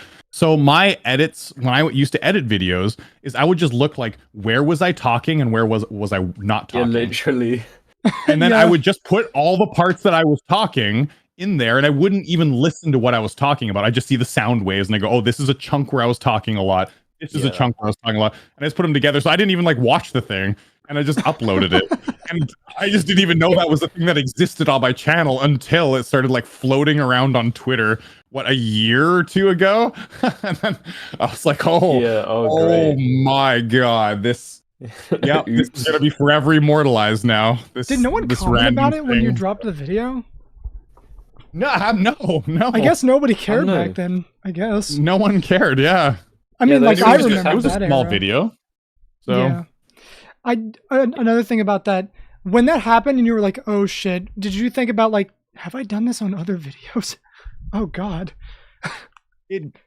Not really. And the reason why is because a lot of videos that I made were a lot of like single player experiences. And so there was never really many situations where I was playing an online game. So because of that, there was never a situation where like I'd have like another interaction with a user that would cause a mishap like that. You know, a lot of games I was playing were like single player horror games, visual novels, Geometry Dash, Mario Maker. And so because of that, there's never a time where I would be in a situation where I'd like drop a slur like that, like be reading someone else's name. Like very rarely did I play online games. Oh man, old YouTube. You're taking me back. I was doing Let's Plays when I was like 10 years old. And I just didn't edit them at all. Same. That was back then. Did you use like Fraps, Bandicam, Hypercam? I used Camtasia. Right, screencast-o-matic with the one that had a limit of like 15 minutes and it looked like a potato. That was what you would have. Do you remember when YouTube had a limit of 15 minutes for videos unless you like verified your account? Yeah. You remember that? I remember that. That was in like 2011. Yeah, I do. That was crazy. That's still when I started doing Let's Plays, it was like that too. Yeah. At the beginning, like I started in 2012 doing Let's Plays and stuff, and I had to keep my videos under 15 minutes. I don't know how that's possible, but I started in 2010. No, 2009. Yeah. Yeah, that was like I don't know how I started before you. But I mean, you probably have older videos, right? I'm guessing, maybe? I took a lot of them down because some of them I was just kind of annoying. Where I was like, you know what? I'm going to come at this with lots of energy and it's going to be great. And like my first Let's Play ever was one of my favorite games ever called Okami HD. Fantastic game. But like the Let's Play itself ended up being pretty good. But the first like 5 videos when I was really finding my rhythm, I was like so obnoxious. Like I watched them and I was like, Eric, oh my God, why'd you think that was a good idea? And so I just deleted the entire Let's Play because it was just like, I was like, I don't want someone's first experience with my YouTube channel coming to this video and watching it and being like, oh, that's what this guy's like. Oh, gotta get out of here, right? It's part of the process, though, you know, finding your footing. It is. Yeah. I left a lot of my old videos up, though. Like, there's tons of old videos in my first year up. It's just that particular one was like super obnoxious. So I have, you know, a bunch of stuff. I had to delete some because I don't want there to ever be problems with the YouTube like content strike system, whatever it's called. Yeah. Because, you know, I used to play a lot of anime games that are not so advertiser friendly, and I don't want any strikes being on my channel, so I deleted a lot of them. Like one of the first games I played was this game called Galgun. And Galgun is a game Let me do my research real quick. It's like one of those light gun shooting games where you use like the Wii mode or it was the PS3 Move thing. Yeah. And Oh, so yeah. you use it. It's like a light gun game, which is called like Time Crisis, like House of the Dead. This game's where you're like on rails and you just shoot, right? But this is like usually in those games you're fighting like zombies or people, and this one it's like all of a sudden like Cupid shoots an arrow and like basically all the girls in your school are like madly in love with you, and you have to like shoot them with this gun, this like love gun, and they go and when they get shot with it, they feel really good, and they're like.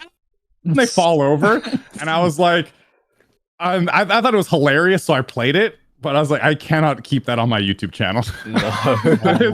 that is that could be forgotten to time.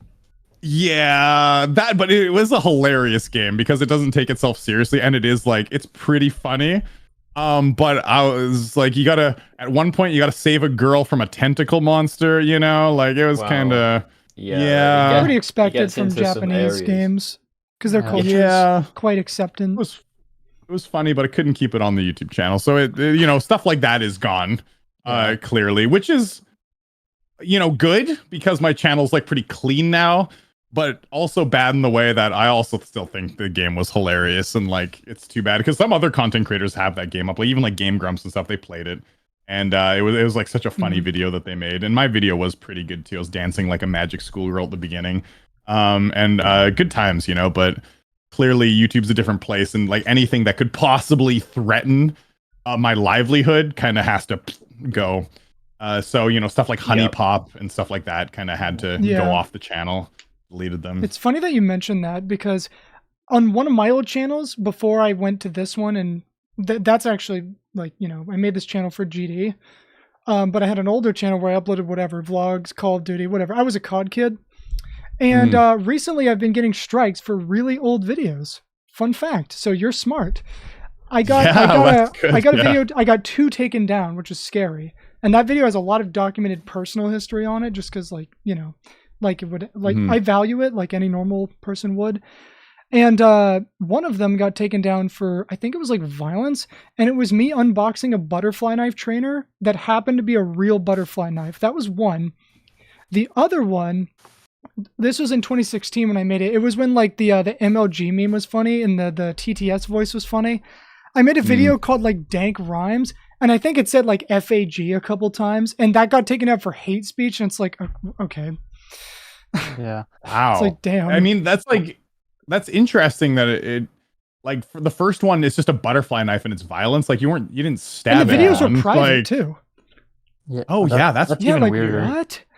It's the automatic system that got you. Yeah. Strikes are like so weird. I remember some people were threatening to like strike my channel just because they didn't like me, and because it's like showcases. I don't know if you just uploaded a level, but you can just see in your like content ID matches in YouTube Studio, you can like if I went there, pretty much every single Limbo video I can just strike if I want to.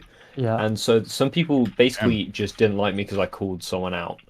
Actually, I have some of your videos they were just on like, there. we're gonna like full strike your channel for this. By the way, they talked about it, and thankfully it didn't happen. By the way, the content it's so ID easy thing, to do that. the content ID thing, I have it too, and it's just this weird issue with GD. There are even things where it's like it's not a re-upload of my video. It's just like I was the first one to upload, like let's say the Thinking Space 2 layout. I uploaded like an unlisted one when I merged all the parts. And so I had the first video on YouTube of the gameplay. And then I don't know if it was, I think it might have been you, but I remember somebody uploaded a full preview of the layout, like publicly.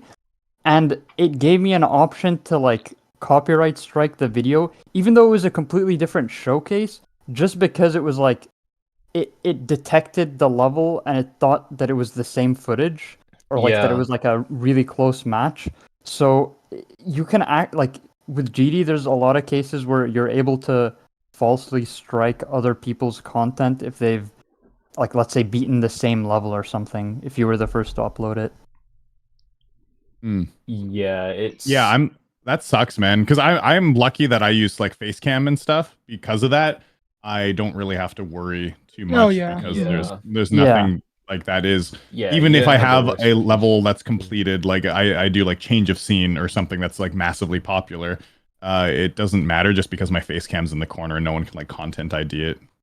Yeah, that's smart. Yeah, no, I've been demonetized before, I think, but like the appeal is like fine. You just say like what you're doing, and they're usually fine if you complain about it enough on Twitter. But Mhm.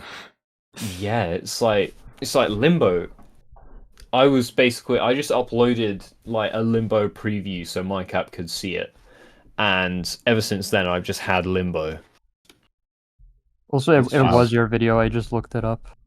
Oh my god, yeah, Yeah. you have me. So this is Yeah. what basically some like Russian people had that, but like they have like 5 of them. So and obviously So, it takes just 3. Eric, so, I have a yeah, very it's- interesting question here. So, I just want to know what this actually says. So, Cyclic's Discord name, when I translated it a couple years ago, it was ham water, but I'm pretty sure that's not what it means. And do you know what this actually means? Like, unless it literally just says that, I feel like it got poorly translated. I'm just curious. Huh. Hamsu. The thing about names is like sometimes people just make names like, like my name's Eric. What does that mean? Right? Yeah. So Hamsu, like ham is ham and Sue is water. Okay. I guess it's yeah, literal. that is right, but like Hamsu, I'll look it up on my phone right now. Maybe there's like some kind of like Korean character that's named Hamsu. Maybe it's like that other character that's on the screen there. Oh, it might let be. me just I mean, maybe not, because he's had that name for a long time, and I remember he didn't have a profile picture for a couple years. But okay. I mean, there is this cartoon character called Hamsu, which is like this hamster, like cow. Cow talk is like the group chatting in Korea. yeah. And there's one called Hamsu, which is like an emoticon from that, like a Oh. cute little Well, that makes sense. Oh, is it character. kind of like line or something? Yeah, I guess. All right, we can move on Yeah. now. We still have a lot to Yeah. talk about. I hope we're not using too much time here. Oh yeah, have a we've lot just of actually, shit. but we've been kind of mostly just chatting for a long time. Like if Yeah. there's anything Oh, yeah, specific I you love guys it. want to ask me, like go. No, yeah, I mean, yeah, we can keep going. So, what I wanted to ask next, being born in the '80s, and fun fact, I didn't even know this, but you predate RobTop by like a year, which is crazy Oh, wow. to think about. How old is he? Predate. I think he was born in '87. Yeah, that's a year then. Yeah, I'm Yeah. 86. And so growing up in the 80s, because I can't relate to this, how is it like growing up alongside the evolution of gaming itself? Like growing up with the NES, SNES, the Genesis, the N64, all that. That must have been amazing. And now, like sitting Yeah, here with all the modern absolutely. technology, that must have been like the time to be alive. I know every generation says that, but I want to hear it from someone who actually experienced it like a perfect arc. Yeah, so I have experienced things that I've always been. I'm just gonna say that I've always been a massive gamer.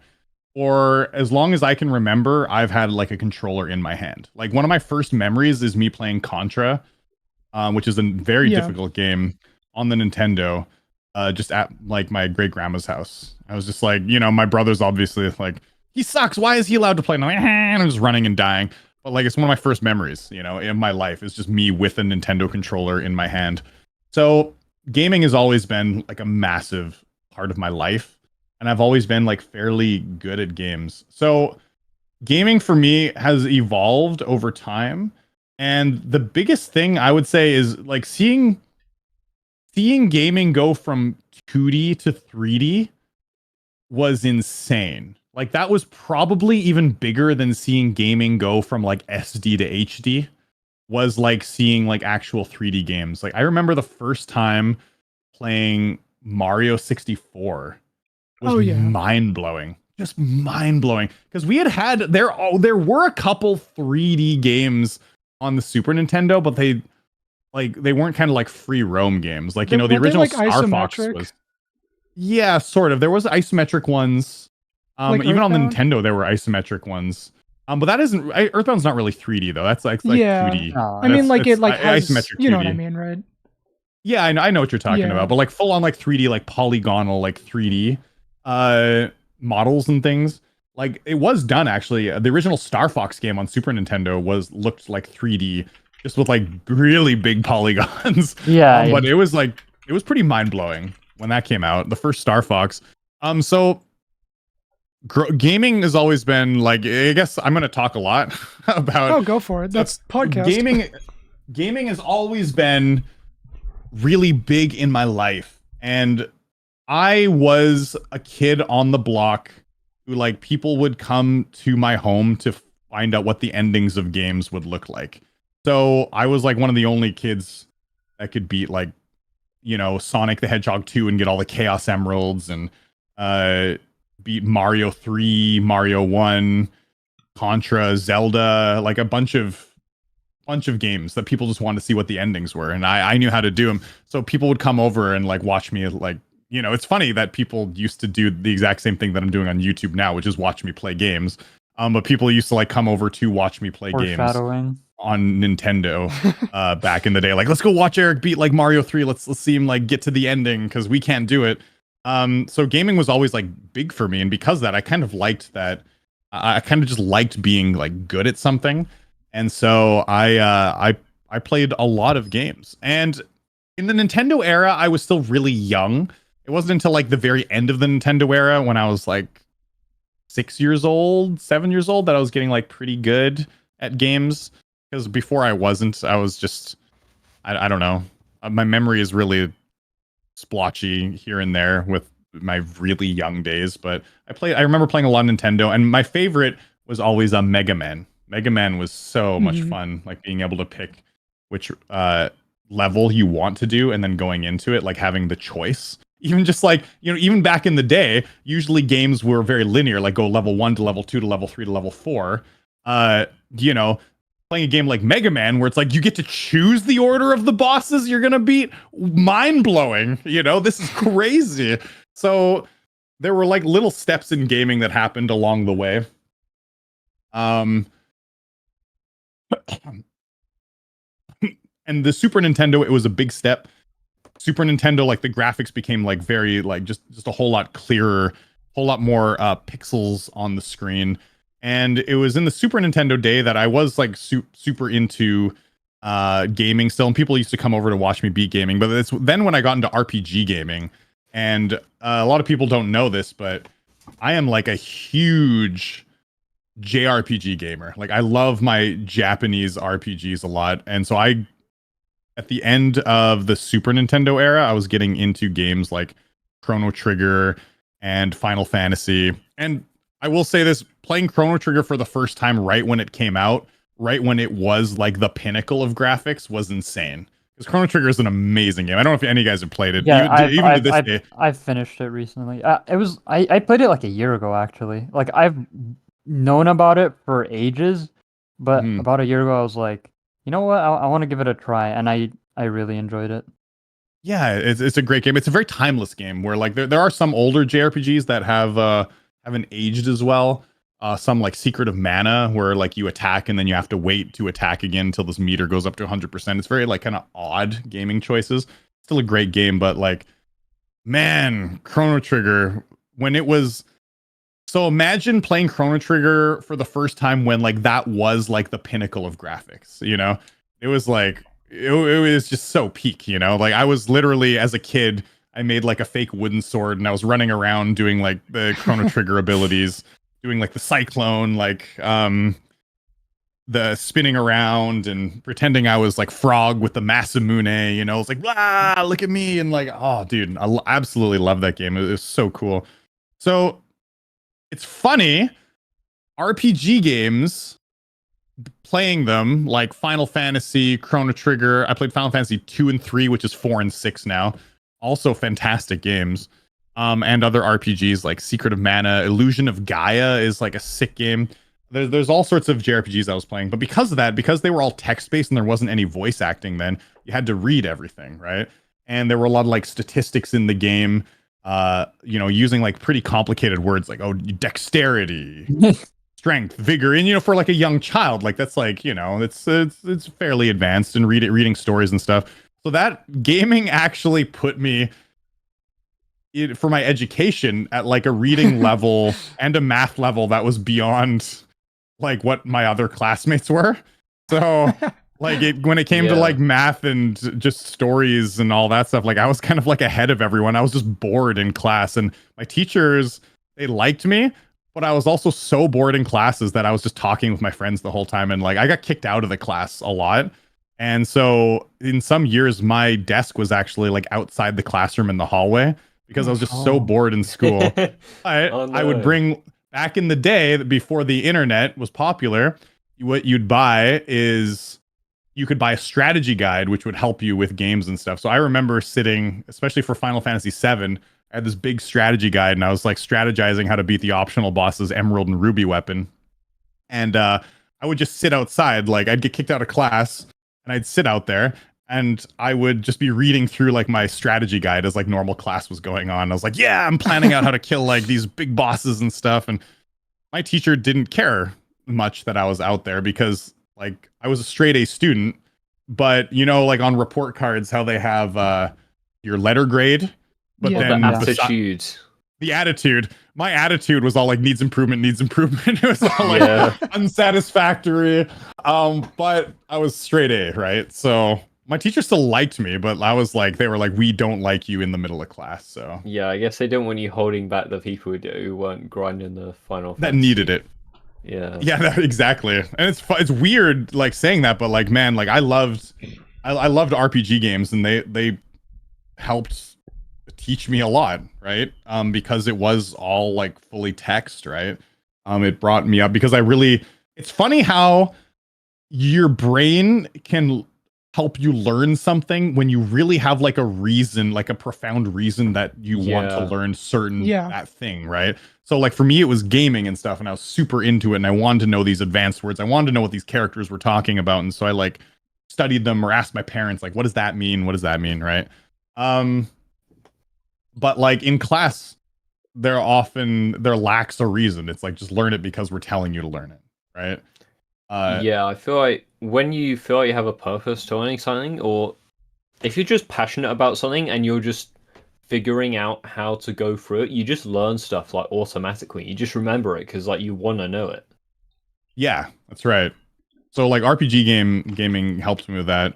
And so like anyways, brings us into like the 3D era of games. Nintendo 64, PlayStation was a big game changer because PlayStation had a lot of like great JRPGs, and Nintendo, of course, had a lot of good like platformers and just like super fun games.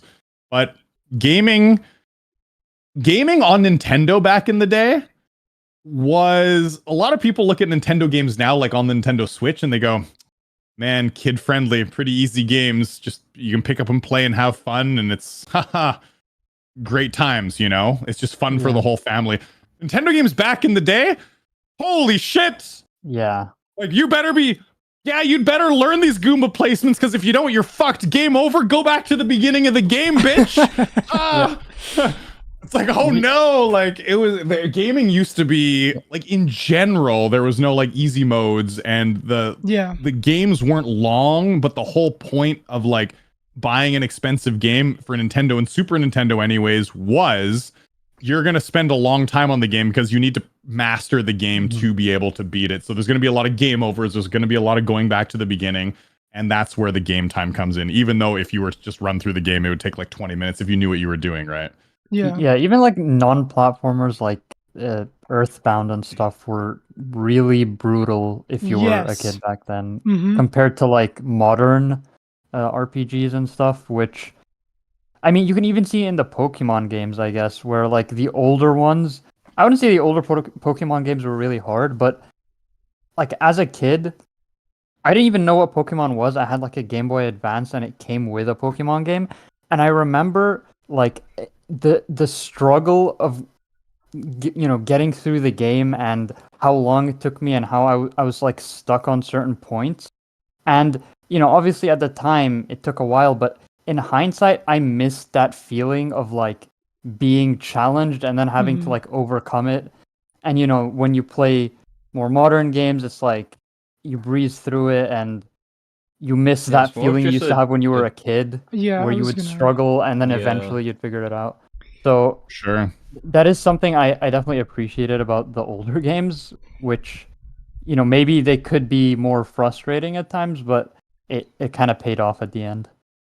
Yeah, and the feeling of accomplishment you got when you eventually beat those games was Oh yeah. astronomical. It was like it's similar to Geometry Dash, right? Yeah. Like, and that's why Yeah. people really love this game in particular, is because it has that old school vibe to it, which I wonder if it was intentional from RobTop to make something that was akin to like our older kind of golden days of gaming, right? But yeah, older games are also easier now because of emulators with rewind and save states. And even and that is true, Colin. And even when games get re-released, like the Contra, I bought the Contra collection because I love Contra, man. I'm goddamn awesome. Contra 3, people are like, it's one of the hardest Contra games ever. Dude, I beat it on hard mode without dying. I was like, yeah, like I used to do challenges like that all the time. I loved it. It's great. This Contra's all one-hit death, So very, very difficult game. And Contra 4, insanely hard. But they released the Contra collection on PS4, which I bought, and they have like save states in the middle of even like a console release or like these old hard games. So you can just like save your state anywhere. And I'm like, okay. And you can still get all the achievements in the game from using save states. Like they don't even like cancel it. You can just beat the game and like save state your way through.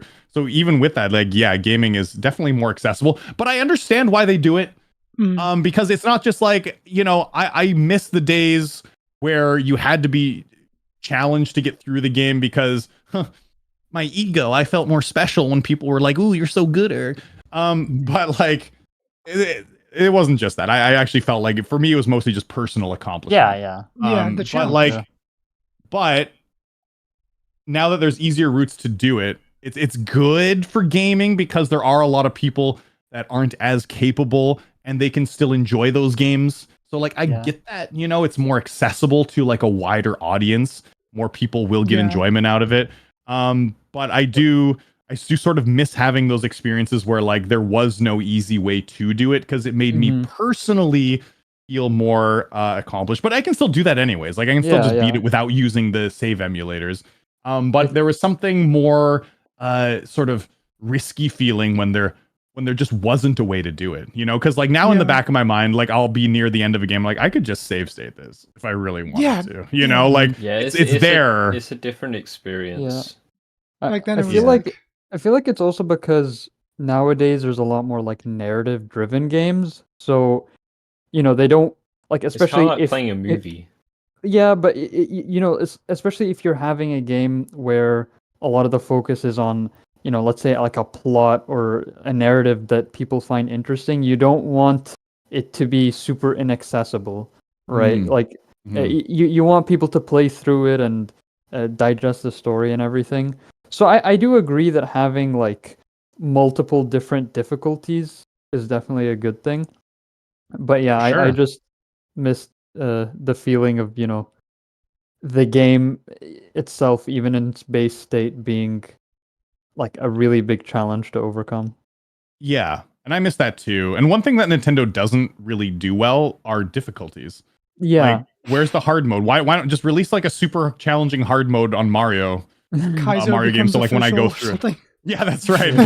You gotta shell jump to get past the first level. Yeah, like like just make. I wish there were more difficulties because like the base difficulties, Nintendo always comes with just one difficulty, and it's always too easy these days. Yeah, like I said with the Pokemon thing, like recently, like a couple of years ago, I was in the mood to play Pokemon, and I wanted to recreate that feeling. So obviously the modern games don't have that. So I ended up just playing this ROM hack called Radical Red, which was like, it was super, super difficult. Like there's a lot of reasons why it's difficult, but I ended up finishing it and it was really satisfying. And I did feel like it brought back that feeling that I was talking about. So there are kind of ways around it, but again, they're just like ROM hacks. They're not like official games that have that difficulty. Yeah, you got to go really looking for it. And like, don't get me wrong, like even in JRPGs, like there's a lot of really hard, like more adult style JRPGs you can play. Like I know Persona 5 has a hard difficulty, which is great, and not to brag or anything, but when I start a game, I always put on the hardest difficulty now. I have to. Prideful. Otherwise, it's just not.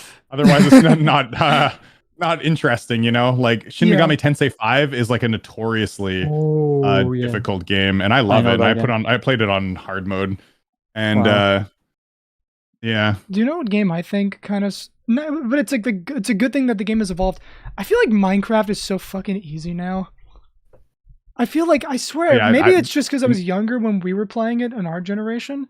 But wow, it feel like when you go back and play beta, and yes, there's way less stuff, and it's a good thing that the game has evolved. But when you play old versions, it's like, damn, this is actually kind of like it's harder.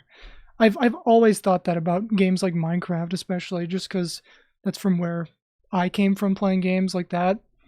Gotcha. And I'm gonna blow your mind. Games. I've never played Minecraft. Holy shit! Wow. I know. Who do you think has the name EricVanWilderman? You gotta make a let's play now. Yeah, I should. Well, my kid's gonna get into it at some point eventually, right? So I gotta play multiplayer it. with you gotta have the knowledge. Yeah, I gotta address something that Colin said first. So the thing about hard mode is like, there are a lot of people that are shitty about it, Colin. Like that, like hard mode in games. People will be like, well, I did this and it's much harder. I mean, that just happens in gaming in general, but I think that's a more like personal thing.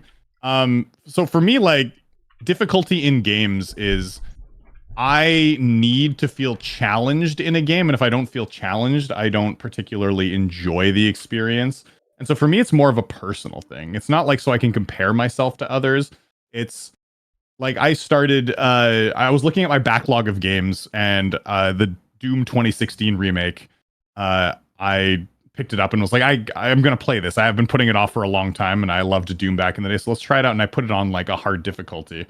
And so without it though, like I was playing it and I was like, I put on the hard difficulty, and there was one other harder one, like Nightmare, that I could have done. Yeah. And I just put on hard because I wanted to enjoy it. But even hard, I'm like, this is fairly easy, and I kind of regret not putting it on Nightmare.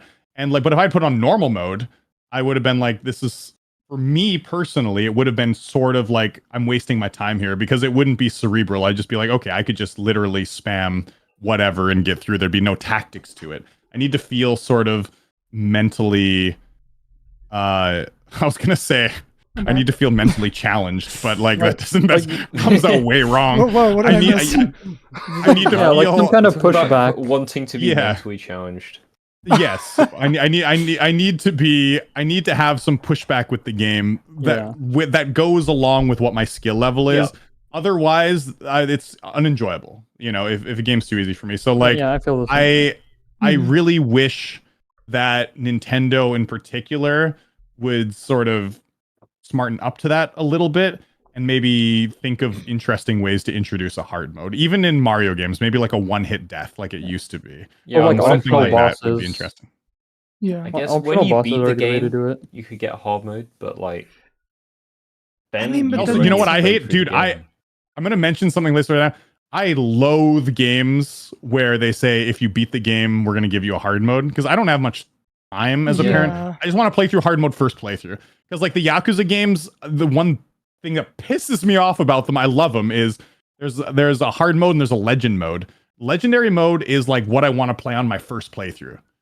I want, but you have to beat the game on the other difficulty to unlock legendary mode, and I'm like, that's bullshit. Like, let me just adjust the game, just like how I think games should be accessible and people should be able to play on like I'm a god and I get through the game very easily because people want to enjoy the story. I think that should also exist. I think accessibility is very important in gaming now.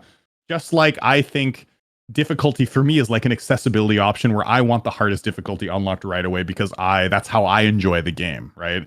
I want to be able to enjoy the game like how I want to enjoy it, not the way the game like dictates to me how they think I should enjoy the game. So, yeah. I want to ask, we'll get into GD in a minute, but what's the hardest game you've ever played? Because I was thinking of Battletoads when you were mentioning Super Nintendo the whole time. Because I've heard that game is real hard. Oh man, that might be a tough game I've ever played. I mean, first of all, obviously Geometry Dash, but what am I thinking? But aside from like GD, because like my biggest accomplishments, like I don't think there's anything close to what I've done in GD, like in another game. Like I've never spent like months on one level in another game before ever. However, I'm trying I'm trying to think of like what are some good achievements. I wouldn't. It depends on what you're asking. Like, is it like what's the hardest thing you've? I guess the hardest thing I've done in a game other than GD. Hollow Knight was pretty hard. I did all the Radiant bosses. That was a pretty hard challenge, and that's like beating the bosses on their harder difficulties, deathless or hitless. So I did all the Radiant bosses. That was pretty challenging, and that was a more like recent one. What else have I done? Do you guys know the game Slay the Spire? I Yes. don't. No. So I've beaten Slay the Spire on the hardest Ascension difficulties with all the characters like multiple times, which is also pretty challenging to do. So I'm like a big Ascension 20 player on that. It's a very difficult game to beat on higher Ascensions. You need to know the game in and out, and it's a roguelike game, so it's randomized. There's no way for you to kind of use a guide to get through it. It's like you need to just be good and know everything. So Slay the Spire, I'm pretty good at Slay the Spire. People are mentioning 50-20. Oh yeah, 50-20 mode in the Ultimate Custom Night. Yeah, it's actually that is big crazy. thing. Yeah, so 50-20 mode for the Ultimate Custom Night, in case you guys don't know what it is for some of you, the Ultimate Custom Night was like 50 different animatronics or 50 different things that can kill you or make your life more miserable, and you can customize which ones show up and which ones don't. And Scott Cawthon, creator, said he made it, and he said this is probably impossible, 50-20 mode, but good luck, community. Maybe you can do it, but probably not. And then people just, when the game dropped, people started grinding it like hard. I streamed it for like 60 hours in like a week and a half trying to beat it. And I was in talks with DJ Sturf, who's another one who beat it before I did, and Daco, and everyone was like strategizing like how to do it. And I was part of that. It was crazy. And I eventually was like, I think it ended up being like the 7th or 8th person to beat it in the world. And it was pretty cool because my name's immortalized on the Steam page. Do you know what's so fascinating about that? The first person to beat 50-50 is a GD player. The name is Shooter25. Oh, wow. That's cool. I think they're the first. Correct me if I'm wrong, in the comments, but I'm pretty sure the first person to beat 50-50 was a GD player named Shooter25. Because I remember watching that. Shooter25. I'm gonna take a look at that because the name doesn't ring a bell. He might have been one of the first, but I know there was this other guy. Yeah, I can't remember. Maybe was first. 1 sec. Shooter was the first. People were saying.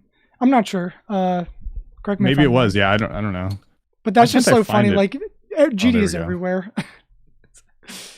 Oh yeah, absolutely, you just see yeah. GD people like popping up everywhere. Hotball, fucking win Fortnite and everything. And no, the guy first beat it was Remery. Remery, yeah, I remember that. Remery, then Daco, then DJ Sturf. But one sec, what was his name? Shooter. But you said 50-50 mode. Or 50-20, do you mean? 50-50, yeah. Oh, yeah, no, yeah. I didn't even know there was a 50-50 mode. Okay, yeah. Cool. I wonder what that's equivalent to in GD. I didn't even know there was a 50-50 mode. Well, it's a totally different scale. What is 50-50? Like, what does the number mean? I think it's like a custom mode. Like, it's a mod for the game. I don't know much about this, but I know it's way harder than 50-20. That's insane. Yeah, I don't know any of this stuff. I'm not even, I don't even play many games. Like, GD is basically the only game that I have played, through. Yeah. Mm-hmm. So the thing about Ultimate Custom Night, though, is, the way it works, and with a lot of Five Nights at Freddy's games, is you got to find out the strategy, which is the fun, hard part. Once you find out the strategy and everything's in your muscle memory, skill-wise, it's not so hard. It's you just need to get a lucky run. Because there's a lot of unwinnable situations, right? Yeah, that's right. Reminds me of something. I mean, I feel like GD is completely muscle memory though, because there's no variation in it or hoping that things line up or play out a certain way. Oh, that's right. No, GD's different, in that context. Like Ultimate Custom Night is you can do things perfectly and still lose. Yeah. You can have everything on point, but your RNG got messed up. So, but don't get me wrong, it takes a lot of skill to get to that point, but I think the muscle memory comes faster in Ultimate Custom Night, and then it's just praying to the RNG gods at a certain, hoping to get your successful run in, which I know for a long time on my UCN grind, I was okay, for the last 5 hours, I was I have the exact strat I need. I just need to make sure that, what was it? It was like Toy Freddy or something doesn't fucking show up, because he's the one guy that you can't account for. Like you just need to get lucky that he doesn't show up in your run, and then like if he didn't show up, you win, you know, and that was it. I had the complete strat down other than that. Oh, all right, it's been about 2 hours. You think it's time to get into GD? A little bit? Yeah. Dude, Yeah, you know what's so sure. funny? Time has just been flying, dude. Yeah. We Yeah, 2 are only hours, jeez. 30% through the written material. We don't have to do it all. It's just what we wrote in anticipation, but that's insane. Yeah, please, bro. It's 2 a.m. Okay, so we can get into some stuff. So I saw that you made a video about the extreme system being problematic a little bit, and I liked your idea about the difficulty slider, like how Osu has. Do you think you could like summarize what else you would change in a system like that if it was up to you and stuff like that? I just want to hear your opinion on it, because I really liked your comparison there. Yeah, so this is so for me, this is something that I think no matter how you implement like a difficulty system, it's never going to be perfect. Even in its current state, it's not perfect, right? Even in its very simplistic state. The one thing that I just want for the game, I didn't sleep very well last night. I'm like 5 hours of sleep. No, it's okay. I talk like shit when I'm tired, and I know that. But anyways, so this difficulty system, the main reason why I want to implement it is it just makes everything feel a whole lot more dynamic. And I think that's important because like it of course it's not going to be perfect. There's going to be trolls obviously rating things that they shouldn't be, but overall I think most people rate things how they actually truly feel the level is in difficulty. There are like a few trolls here and there, but most people are, I like to think in humanity, most people are fairly honest people. And there's just a few like troublemakers, right? So I don't think that's like a big deal. A lot of people were saying, oh, there's trolls that are going to mess up the system. And like, sure, maybe someone will find a way to do bots or something on it, and that could mess things up. Who knows? But overall, I just want to see a stat, which, like I said, maybe it wouldn't be perfect, but what does the community feel the difficulty of this level is to a more exact degree than is currently in the game? And that could be in many different forms. It could be in the one that I suggested, having a slider that allows you to determine what difficulty you think it is, or it could be something completely different. But I just want to see a more exact numerical value of what the community thinks a level would be. Now, there are subjective things about levels. There are certain people that are good at certain things, but and a lot of people were also mentioning that these things could have issues. Like if someone is just particularly good at the ship, for example, skill sets and all that, then maybe they'll overrate or underrate certain levels. And so, of course, there's going to be some diversity in opinions, but I don't think that would really detract, because it's what does the overall community feel on average is the difficulty of a certain level, or maybe you wouldn't be able to personally relate to that difficulty exactly because of your skill set. But if the community in general is voting on it, you could even use that as a tool to say, well, you know, I'm really good at the ship and this level doesn't have a lot of ships. So the community thinks this level's like a 17 difficulty, which would be like an insane demon on the scale. So in other words, I find that this level's pretty hard because there's not much ship, but I'm the best at the ship. So in terms of like maybe my overall skill set, maybe there's a lot of things I need to work on, you know, because like this level shouldn't feel as hard as it does, but it does feel hard because I'm good at the ship and I'm not good at other things. So maybe I need to work on these certain things. Maybe I've only done a bunch of wave levels. There's a lot of people that will mention, Eric, I just beat like 3 hard demons. I beat Jawbreaker, 9 Circles, and Fairy Dust. How am I doing? And I'm like, well, you're good at the wave, and that's it. Maybe you should play some different hard demons, you know?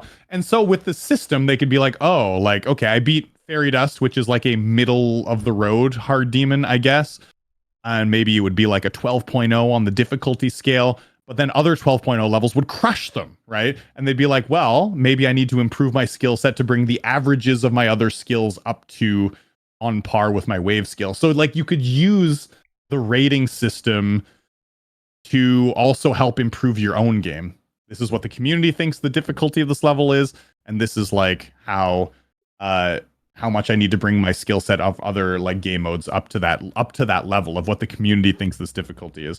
So it wouldn't be perfect, but I think it's just like another fun metric. I mean, fun because it is a game after all. It would just be another fun metric that would make the system feel more dynamic, that I think would be much more interesting than the current system. Nice. Yeah, I also think something's got to change, because aren't there 1,000 extreme demons now? Like literally 1,000? Something like you that, think there's yeah. like, you would think that at some point you'd reach some kind of oversaturation with what does exist right now. I think there's more extremes than insane demons right now, which is like really funny. It's just to me. It's an kind of outdated phrase. It's basically just there's obviously need for difficulty above it now, because it's just getting really crowded at the top, and there's stuff at the top that's just way different in terms of difficulty.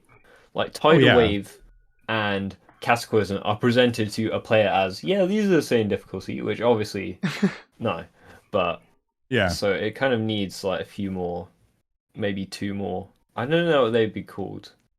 Yeah, in fairness to Rob Topto, I don't think he ever expected that either. Maybe No, he did. Yeah, for sure. Maybe he's just 2 steps ahead. Yeah, so with the system, extreme demons would be, obviously, they would need a greater point scale. Yeah. So I think 10 points would be sufficient, because if you had like decimals on there, it'd be fine. 10 being the hardest. The top 150 demons probably would be somewhere like just the top 50 would be like in the top like 4 of like the 10-point scale, and then everything else is like kind of the 6 points and under. So I think to make it not too complex, like 10 points for extreme demons would be good enough with decimals. And I think that would, it would just fix a lot. It would make it a whole lot more interesting, and it would make people be able to in-game plan out levels that they want to do more, because there is no real in-game way to do it unless you're using mods or outside resources and stuff like that. Because like, a lot of people were saying, well, casuals don't know demons as well as other hardcore players, and so they shouldn't be able to vote. The idea behind the system would be to give people that aren't grinding extreme demons as well, like that are on their way from easy to insane demons, or however hard they want to get, easy to beginner extreme, which is usually like the road that most people go through, is it gives them a way in game to like plan out that roadmap a little bit more, right? Yeah. So they don't need to go to outside sources, because like right now a big problem is I can't do a top 150 demon. Maybe I could if I put my mind to it enough, like maybe, but what I can do is I can play all these other demons where, there is the GD ladder website, which is great, but you also have to go outside the game to get that. But imagine being able to like search for and filter by like, okay, I want to find an extreme demon in between on the scale 20 to 30 was like extreme demon, 21 to 30. It's like, I want to find a demon that's 22.5 in difficulty, or like you could customize it like in between 21.5 and 22.5 difficulty, and then you could look for all the demons that were like community voted that were in that difficulty, and you could sort of like incrementally just find levels that you want to beat in the game itself and not have to rely on outside sources. I think it would be a pretty cool system to have to help people on their roadmap to success, because for people to do that now, even in insane demons, like there's a huge difference between like something like Windy Landscaped and Dragonlocked, right? Dragonlocked is so hard, or 9 Circles X, very difficult. Yeah. And Windy Landscape is very chill in comparison. So like even in their demon difficulties, it'd be nice for people to plan their route in-game through insane demons. Like, okay, I'm going to start with these easier insanes, and work my way up to like these harder insanes, and go from there. I think it would be it'd be cool. It would just make it more interesting. Like imagine being able to filter out specific difficulties. Imagine even really for people convenient. yeah, even for people that like aren't planning that, like, you know what? I just feel like playing a super easy demon for the lols right now. Even me as a good player, I just want to play through like a super just to warm up or something, you know? And then I could just like go and like sight read an easy demon that takes me like 5 attempts if I just want to do it just for fun, right? It would just be fun to be able it would increase the fun factor of the game if you're at the level where you're beating demons, you know? Yeah, because they're all like Yeah, melded 'cause I f- together a little Yeah. bit. Yeah, especially I the feel harder like- difficulties, there's a huge range. Like extremes, Yeah. like you have easy extremes, which are like I feel like the gap between an easy extreme and like a mainless demon is way bigger than the gap between like an easy extreme and an easy demon. So like within one tier of difficulty, there's such a large range, and it's kind of hard to be able to decide what you want without, like you said, these outside sources and stuff. Absolutely. Yeah, it would be nice to have all that stuff in game. And I don't know exactly how hard it would be to change it, but it would be something that I think would be cool to see in the future just because once again,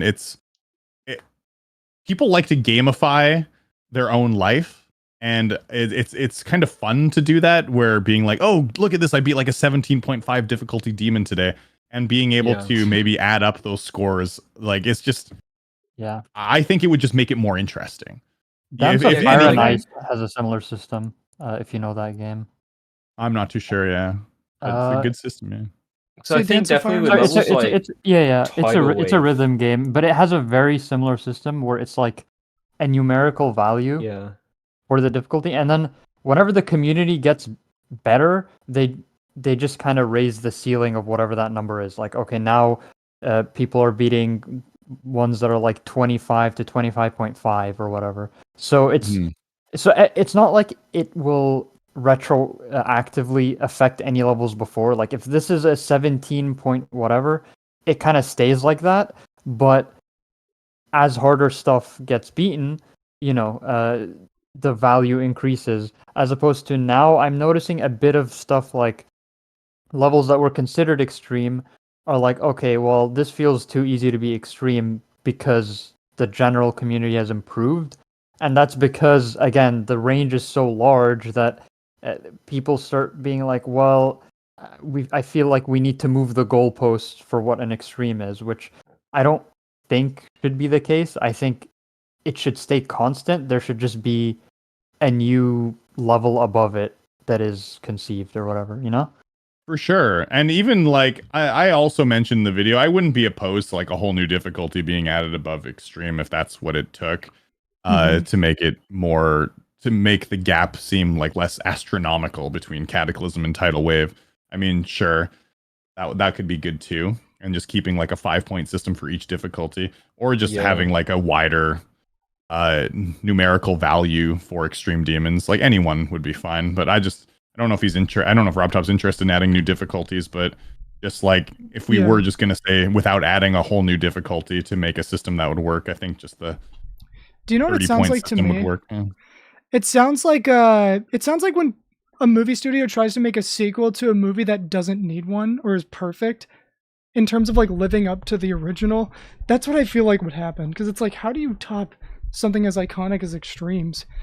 Like, how do you change this up and make it like it's a tough discussion, really. It really I feel is. like he just not care. He just say like, this is a crazy demon. I would say he's and it's harder. considerate. I would say he's just like careful.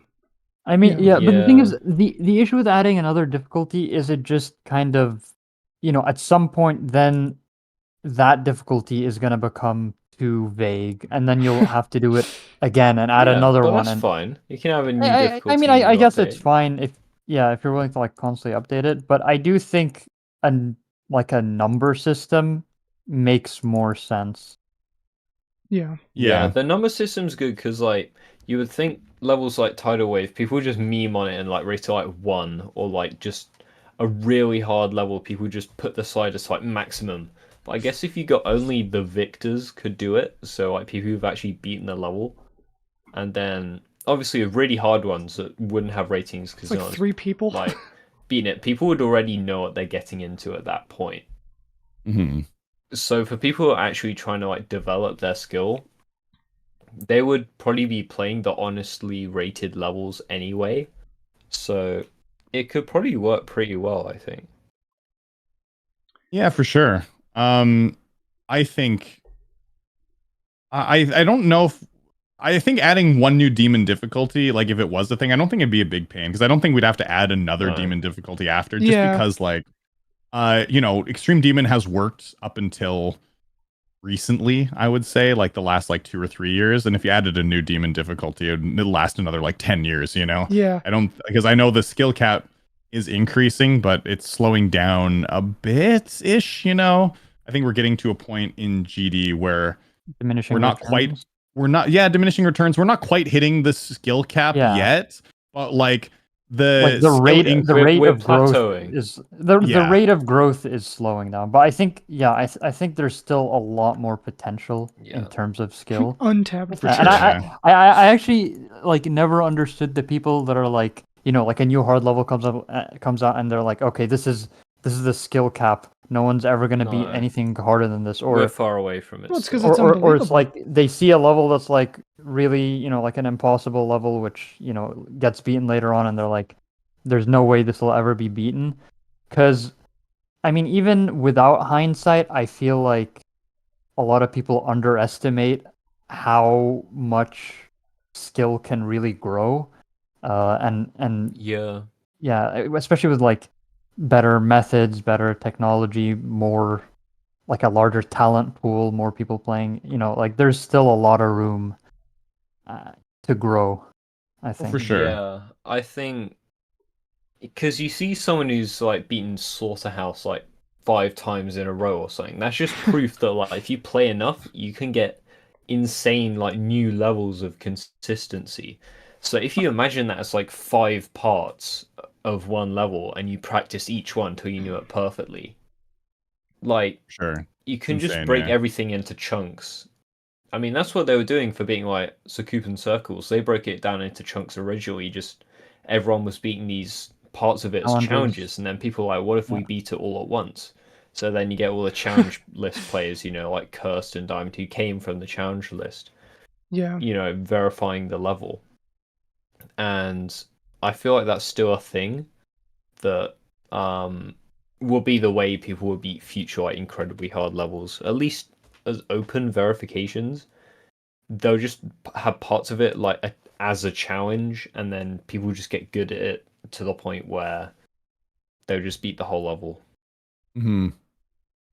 Yeah, for sure. And I definitely like, even though we did plateau a bit, there's still like a lot of room to grow, and we still break boundaries that like surpass Yeah. whatever my expectation is. And I agree with that. But if we added a new like demon difficulty, I don't think we would need to smash past that. The new demon difficulty would just be like, okay, these are the top levels in the game now. Yeah. Like the top Yeah. 200 or whatever. And that's I like, worry about the or even branding. like 400. I think Yeah. about the branding. Like, Extreme is already like it's verbally pinnacle. How do you top something like that? That's what I was thinking about for the last like 5 minutes. It's like, what do you even call it? You know, You have an inexplicable demon. like I don't have any I don't know. ideas. I mean, there's a lot of like, I mean, because all of those terms came from community slang, and a lot of people, Right. Yeah, you're right. yeah, Yeah. so Demon. a lot of people say stuff like I don't know, like Hell mythical demon, demon or some shit. Inferno demon, Supreme demon. Pop Yeah, Zero. yeah. I mean, there's a lot. There's not any that have like caught on as hard as the original difficulties, Yeah. but Mhm. there probably are options if you were gonna go that route. Yeah, that's a good point. I never thought I of guess it that I way. would just go for impossible. That's what people call Grandpa stuff. demon. That's like. That's Yeah, what but people then what call if stuff someone that's just verifies, insanely like, top one or something? But then I what would- if someone I would make it verifies an impossible impossible demon. level and it's like, oh no, we need Impossible. another one. What, like Well, Kingdom just of look up- Morikalis? Look up synonyms for extreme. Okay, let's What do we let's got? see. We're gonna come up with a new difficulty now. Zenith. I'm gonna do it right. Zenith Zenith. demon. Ooh, okay, I Zenith- like oh, that. Zenith. Peak. What? Peak demon. What about Pinnacle demon. Apex? What about Apex? Oh yeah, demon? Apex. Yeah, Apex. Pinnacle demon. Like, oh man, that sounds pretty cool. Pinnacle demon. Hmm. Some of them are really stupid An though. Everest demon? I don't know. Climax demon. That would be so memed. Yeah, yeah. What's your hardest climax demon? Maybe we should put all like the 2.0 and before into Grandpa Demon. Yeah, there you Get go. it? Yeah. The thing is, Yeah, people old- don't say demon, so they'd be like, "What's your hottest climax?" And people go, "Wait a minute." Oh, on, yeah, hold that's on. right. Hold on. No, dude, you don't get it. Oh. It's like, what do you mean? I want to look at this now. Rhyme zone for extreme. Extreme No, is in. I would just do impossible. I feel like that's the Outrageous slang we demon. have for really hard levels now. Sure, but Radical impossible demon. kind of don't it dictates Yeah, that that this would kinda level Yeah. isn't be- possible at all, though. So It would be Dream contradictory. demon. What else we got? Radical demon. Dream demon. Oh wait, hell demon. You know the Alex Payne one. Hell demon. there you go.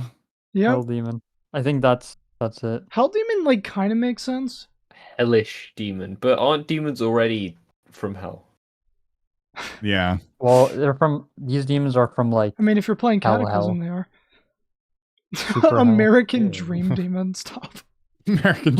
Yeah, no, I've found some silly ones. High watermark Do you demon. see- Like what? How is so dumb? Do you see Gulfstream Demon?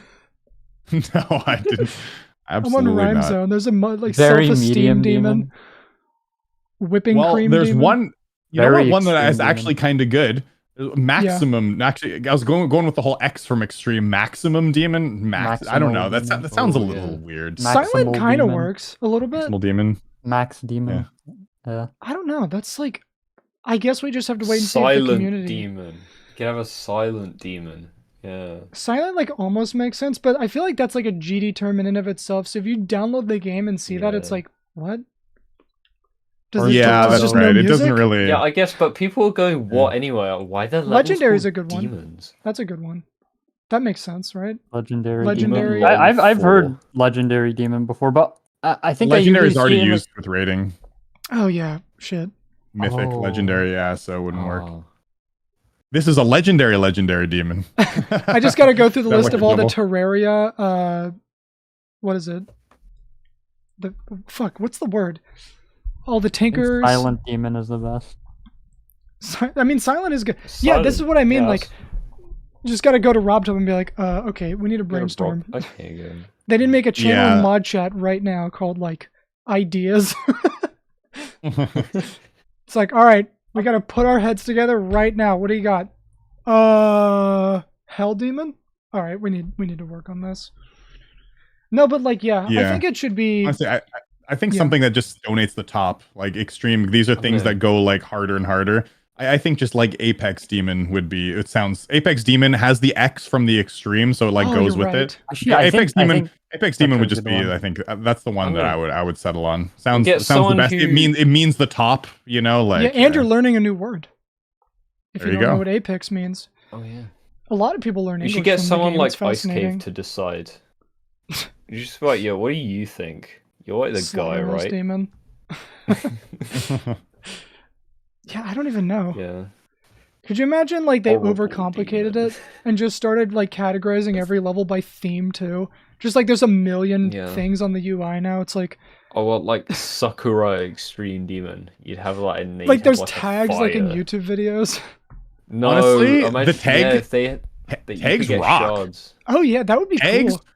because like there were tags in Mario Maker 2, and they Yeah. rocked. Like you could actually search levels based on these like 12 or so set tags. There was like puzzle levels, speedrun levels, Mhm. platformer levels. There was all sorts of tags that you could actually Yeah, look tag up would be- for levels.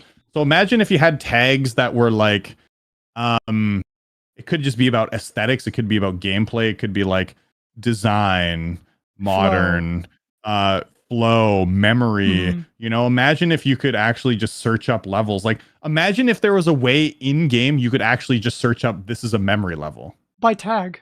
Literally, Yeah, it tag, would be that yeah. easy. That'd be sick. That would be awesome. Memory would be easy. I know That something would, like, that would also yeah. be, especially if you were gonna make like a new difficulty rating system. I think that would address the skill set thing very well too, because it's like, you know, let's say you want a demon of a certain difficulty, holy shit, we figured but- it out. but you know that like, okay, I'm more of a wave player, so if I want to beat something this hard, I want to do a wave level. So you can use the tags in conjunction with the number, and you basically have like a perfect system for finding the level you want. I feel like the hardest Absolutely. part. Yeah. I feel like the hardest part would be giving tags to all the already existing levels. That would take a long Yeah. time. That would take so sure. long. But I And mean, there's some people levels that would do it. obviously wouldn't.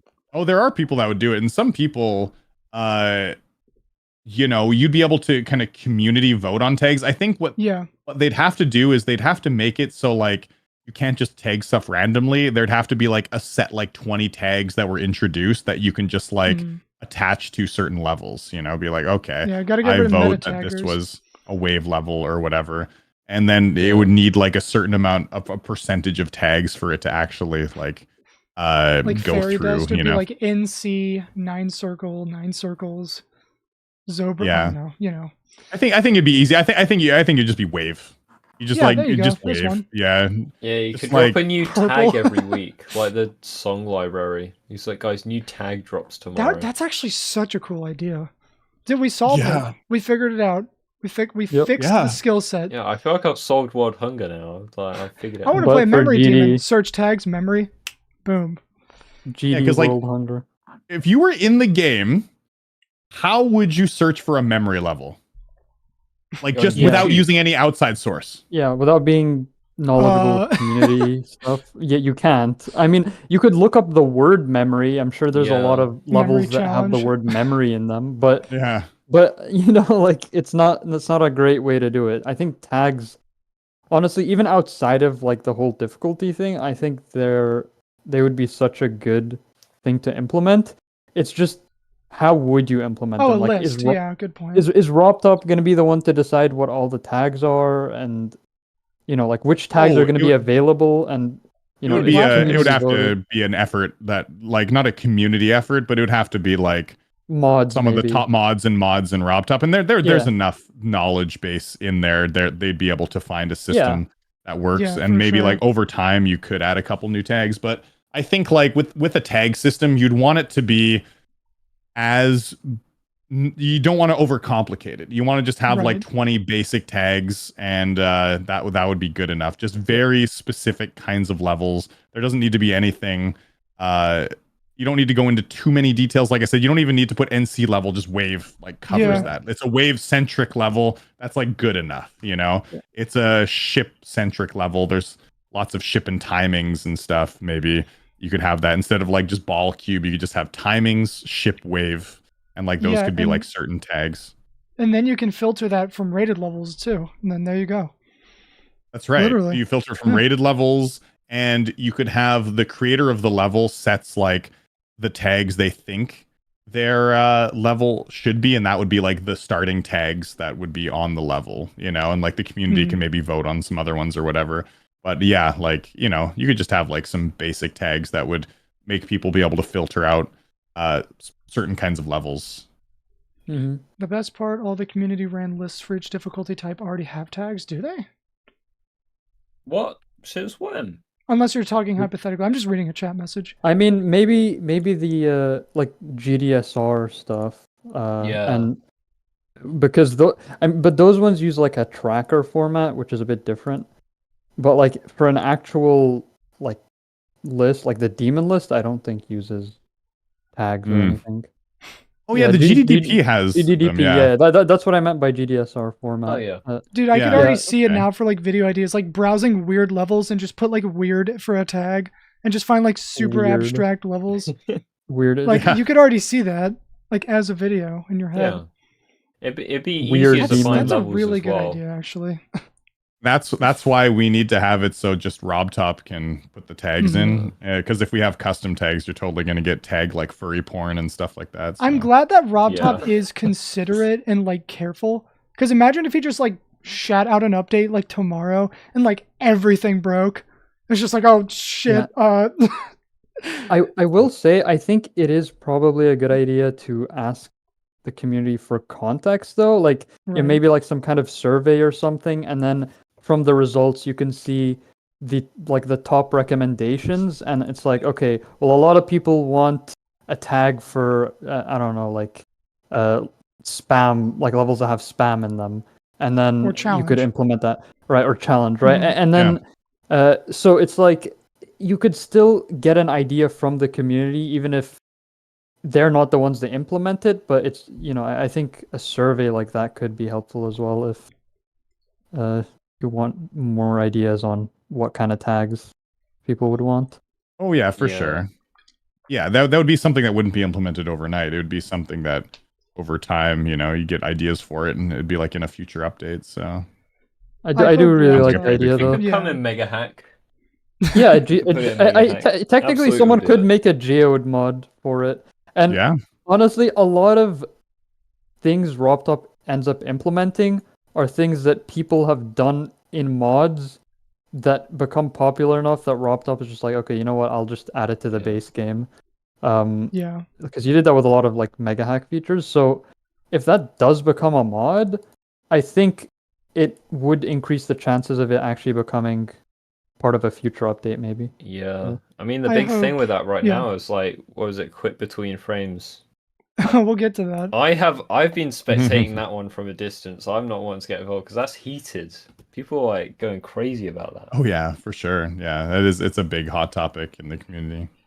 I just hope that I hope RobTop realizes how extraordinarily lucky he is to have so many dedicated people doing all that for free just because they are passionate and believe in the game. Like, Oh, yeah. I hope he I've realizes how I've lucky talked he to is for him that. before on certain topics, and briefly, I've messaged him and stuff. Yeah. And he is extremely really thankful to everyone that the community has gotten as far as it's Thank gotten, God, because yeah. as a content creator, he's thanked me a few times and being like, oh, it's people like you help this game stay alive, and I'm so grateful for people like you in the community, and I'm like, thank you. It's he's I think a lot of people think he's not, but he does quite a lot of work on the game to keep it alive, and I think he is really grateful for us, but I think he deserves some more people to be grateful to him, because he's done a lot. I mean, without him we wouldn't even be here, right? Yeah, no, I Yeah. wouldn't. Fair enough. Be Touche. very different. I mean, dude, back when we were younger, we would just be like, dude, this dev is a, but kind of got to take all that back when you're older and a little more mature, just being like Yeah, it's a little more it's just understanding of one guy. this is one dev doing all of this shit. Granted, he has all the help from all these people, but still, I bet he takes a lot of pride in being as independent as he is. Well, for sure. And I mean, there's so That's much very content valuable. anyways in the game, the user created levels that haven't even touched the tip of the iceberg, and what 2.2 is even capable of. There's a lot to kind of hold us over until some of these things happen. And don't get me wrong, it's the mod system and RobTop, they're not perfect, but they're just people. I mean, no one would be perfect in that role. There's no one in that role that could go, and I don't think would be doing a better job, unless he had a team of many talented people, which also might just hurt the vision of the overall game if they're not doing things that he doesn't approve of, right? So I mean, I don't know, Yeah. I think it's easy to commentate on things that need fixing, but at the same time, it's still in its current state, it's still an amazing game, right? Yeah. Yeah, it definitely is. Yeah. I mean, dude, as much shit as we give the game at times, it's it's not really that bad of a game. Sometimes it can be okay, it's crashing, nothing is working, but still, think of it this way. The game's architecture just got updated to 64-bit. It was Yeah, I mean, 32 for yeah. forever. Yeah. Do you Yeah. remember? I'm sure every single person listening who's played for long enough and played big levels can relate. Setting a start position, save and playing, and just the game just crashes. It's Yep. well, Yep. I remember back in Yeah. the day, Before you had, that happened so much. Pre Mega Hack, pre RobTop even talking to us. Remember that? Remember 4GB 2018? patch. Yeah. Before Yeah. the 4GB patch, yeah. For all of that, so primitive.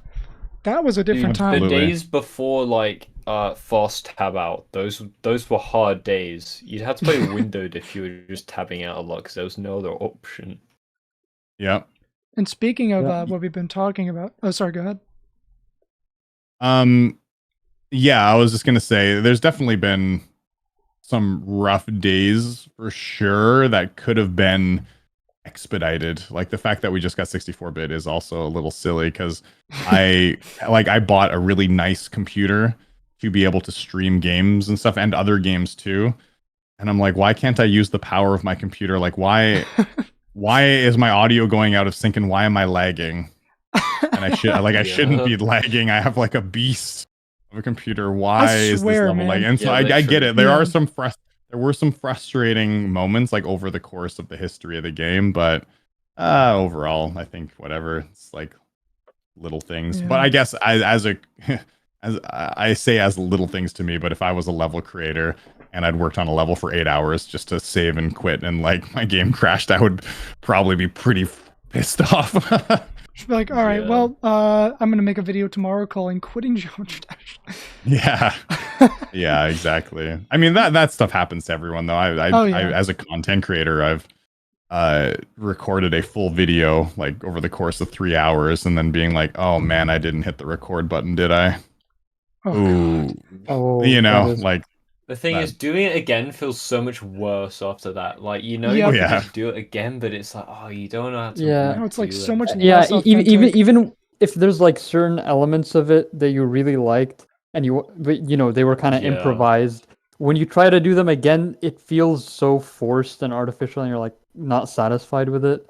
Yeah. Yeah, I remember a similar kind of thing happened with my podcast because I had an episode with Yassarian. And the file for it completely got corrupted. So we completely lost that entire episode. And we ended up redoing it with Bo as well, because this was like when VSC got verified.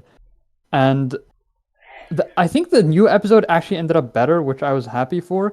But a lot of the topics I wanted to talk, or that I brought up in the original one, you know, like it didn't feel the same as when they were first brought up kind of more naturally. So it is really, really frustrating when you like lose hours of recording because of something stupid. Yeah, for sure. The worst. Yeah, but I also have done it enough times now where when I lose the progress, I immediately go on and go, okay, that's a thing that happened. It's in the past. Now just do the thing now, and like I can easily sort of move on to the next thing just because of how many times it has happened. But yeah, the first many times it happened, I remember getting like pretty pissed off about it. Like a really cool Mario super expert run that I did that I forgot to record, and I was so pissed off. You know, I'd rage around my room. But then I realized I'm like, it's just wasted energy. So like that it happened to me recently once where my camera file just stopped recording for some reason. My camera had some connection issue, and I'd recorded. It was just 45 minutes, so I just restarted the recording, slapped some water on my face, and said, "Don't be a baby about it, Eric. Just go." And I just did it all over again, you know. And it was no problem. There's lots of things because I've been doing it now for 12 years that I can rebound from pretty quick, just because I'm used to it, right? Yeah. I feel like everyone's had that experience when downloading OBS for the first time and realizing, wait, it defaults as an MKV file? You fucking kidding me? What? That was my experience. Yeah. I mean, Shadowplay does help a bit with that whole thing of like when it works. Something happens when you're not expecting it to, and you weren't recording, but Shadowplay. I have a lot of my own personal gripes with Shadowplay. Like I much prefer if I'm gonna record something doing it on OBS.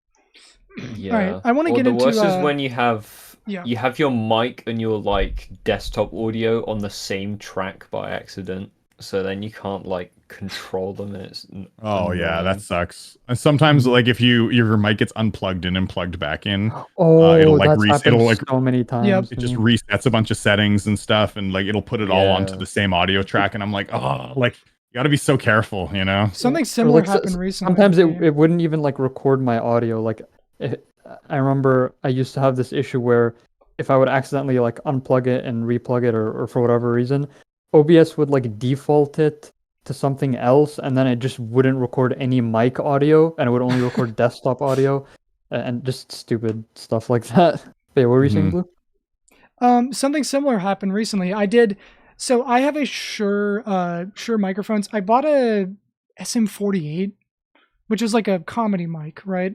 And I connected it, and I did a whole comedy night stream over on different alias for streaming. I did a whole comedy night stream, and nobody told me that the audio was coming out. The mic was using my camera mic. So I Oh, sat there no. holding the mic the whole time. I mean, granted, it recorded it, but not the mic I wanted to. And I only realized after I did the entire live stream. And I'm like, dude, people literally thought that the mic was like a prop. And I'm like, no, it wasn't. I'm like, dude, I was using it. Are you kidding me? Yeah, that's part of the skit. Yeah, I mean, that's just like, I guess that's how silly I act on stream, I guess. But that's just a funny That's cool. example. Also, Yeah. Eric, you and I have the same mic, which is funny. Oh yeah, it's a great mic. Honestly. Oh my god. Can we Fantastic. talk audio for like a second, then we'll move on to GD? Yeah, Something go for it. specific. What's your rig? What's your audio setup? Oh, I use a Go XLR Ah, and nice. the Shure SM7B. Yeah. Did how much was it? Because I remember when they came out, they were kind of expensive. If you don't mind me asking. I think the total cost for the mic and the XLR I bought together on Amazon was, I don't think I bought the XLR like right when it came out. So I think the total cost for both was like, it's like $1,000 for the whole setup. Jesus. I know the mic is Yeah. like 400, right? That's how much I got mine for. Because I'm using a, I don't know how many different audio interfaces like you're knowledgeable about, but I used to have a Behringer X1204, which is like a massive 6-channel mixer. And I Oh didn't yeah, no, need that I 'cause don't it was know way audio too very big. well. Yeah. So Yeah. I switched down to a 2-channel one that's kind of tiny. It's probably the same size as yours. It just sits over where it needs to and doesn't take up too much space, and it's fine. You know, you can adjust Great. it. You know this. It's fun. Audio's fun. Oh, it can dude, be, yeah. just- So I'm not a yeah. big audio guy. So for me, the big thing for me is I wanted something that was simple and worked really well. So that the Go Yeah. XLR was like absolutely perfect. Oh, for it's that. It was awesome, just, isn't it? yeah. Oh yeah. It's so simple. It has buttons on it midstream if I want to like distort my voice or change or Mhm. mute myself. I can just press a big giant mute button right on the thing. Like it's great. I can adjust the levels, which I never really have to do because I just set it up perfectly at like 100% input to like do exactly what I want, like with all the Go XLR settings. Cause like you got like the actual software that's on your computer and you can just control everything on the software. So like all That's my cool. my Right. configuration is I just like looked up online tutorials once, saved the setting, and I haven't ever had to switch it ever since. And like, and that's great because it's just I spent a long time. I spent one day just like a few hours setting it up to the exact level that I wanted it to set up, and I haven't had to switch anything since. You know, That's nice. So, Yeah. right. It's I've convenient. had my fair share of problems. My old mixer, I should have bought a cloud lifter because there was a lot of static and like electromagnetic interference. And so my solution was actually kind of clever. What I ended up doing was I turned the mic up more, but in Windows I turned the mic volume down, so it got rid of the static. Instead of buying a cloud lifter or a different mixer, that's just what I did. The new one I have has built-in noise suppression, so I like it. But yeah, we got kind of sidetracked. I wanted to talk about something or a little earlier. It was a good segue, but we can talk about it now. Speaking of adding stuff to the game, I know you probably made a video on it and stuff, but what's your stance on click between frames? I know it's like old news. It's been around for a while, but I just want to hear it. Yeah. Well, the thing is I don't really care that much about click between frames because I'm not in. I'm going to say this. I'm not in the top playing community. So my opinion doesn't really matter on it that much, and I'll just be open about it. If you're not in the top playing community, like honestly, the opinion is fairly invalid because it only affects like a small number of people. I will actually that isn't that true though, because you can use click between frames if you're using a 60 hertz monitor, and it would give you a clear advantage on It's like amazing. things like Yeah. insane demons and stuff.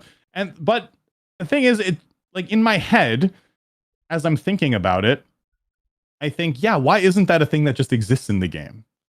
Like being able to be on a 60 hertz monitor, but being able to click like you're on a 240 hertz or just like unlimited, you know, like just Yeah. you can just click whenever you want. Like that makes sense to me. Like that, isn't that how the game should work? You know, I know there's technical limitations Yeah. to that you need to do a workaround that people just hadn't really thought about until now, and now it's like, oh, there's a way around that. So yeah, like I feel like it should be implemented in the game. However, I also know that with click between frames, some levels can be buggy, and it can it doesn't work perfectly in its current state. So like I do think click between frames should be added to the game in its current state. I think it just needs like a little bit more work, but I'm not gonna I'm absolutely not gonna fault people for using it though. Like I'm not I'm not in the click between frames as cheating category. I'm not gonna say that, but I do think it needs to be fixed. And RobTop said he's looking into his own. And yeah, I absolutely hope it gets implemented in the game so that people can it can level the playing field, and you're not going to be constricted by what device you're using. I want people to be able to enjoy the game better, especially people that are using their phone. And if they can play on their 60 hertz phone and play better because there's click between frames in the game, then all the power to them. That sounds great. Have you tried? Yeah, because saw some people saying like, oh, not everyone could download like Geode and like run the app, so it's unfair. Or like people on mobiles, like not everyone can buy a like fancy monitor either. It's and like one of them's a lot easier.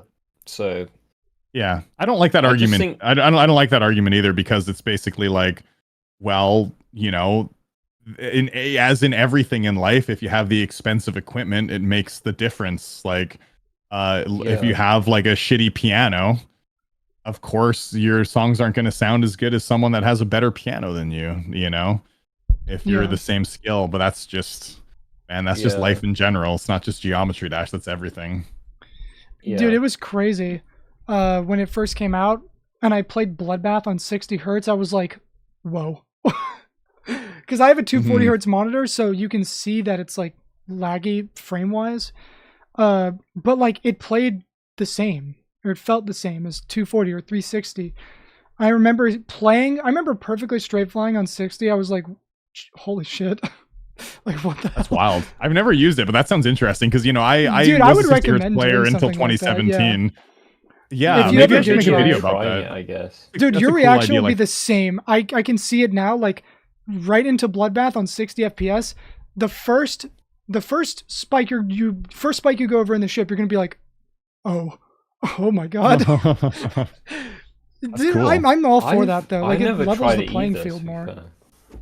Yeah, no, I'm all for like making the game more accessible and leveling the playing field, and not making it dependent on what device you're using. And I think, I know people are complaining. They're like, well, I can't download the mod and stuff. Well, RobTop said he's working on his own. If he can get it functioning in the game, dude, that's awesome. It's gonna make a whole new wave of like really good Geometry Dash players being able to do it on all sorts of different kinds of devices. People that might not be able to afford crazy 240 hertz monitors. Maybe they're just on a 60 hertz monitor, but now they can do super difficult levels, right? It's going to be insane. Yeah. Like, I'm excited for that phase of Geometry Dash if and when it ever happens in the base game, because there's all these things that are really cool outside the game, like we've been talking about, like demon difficulties, our earlier conversation, click between frames. And it would be nice if all of this was just in game, so people could download it on their phone and not have to look at outside sources. Yeah, I mean, GD is a mobile game originally, so it would be kind of unfair to have certain things that are just not available to mobile players. Like, I feel like anything you do in GD should, like, maybe not an equal playing field necessarily, because I mean, PCs will always just be definitively better.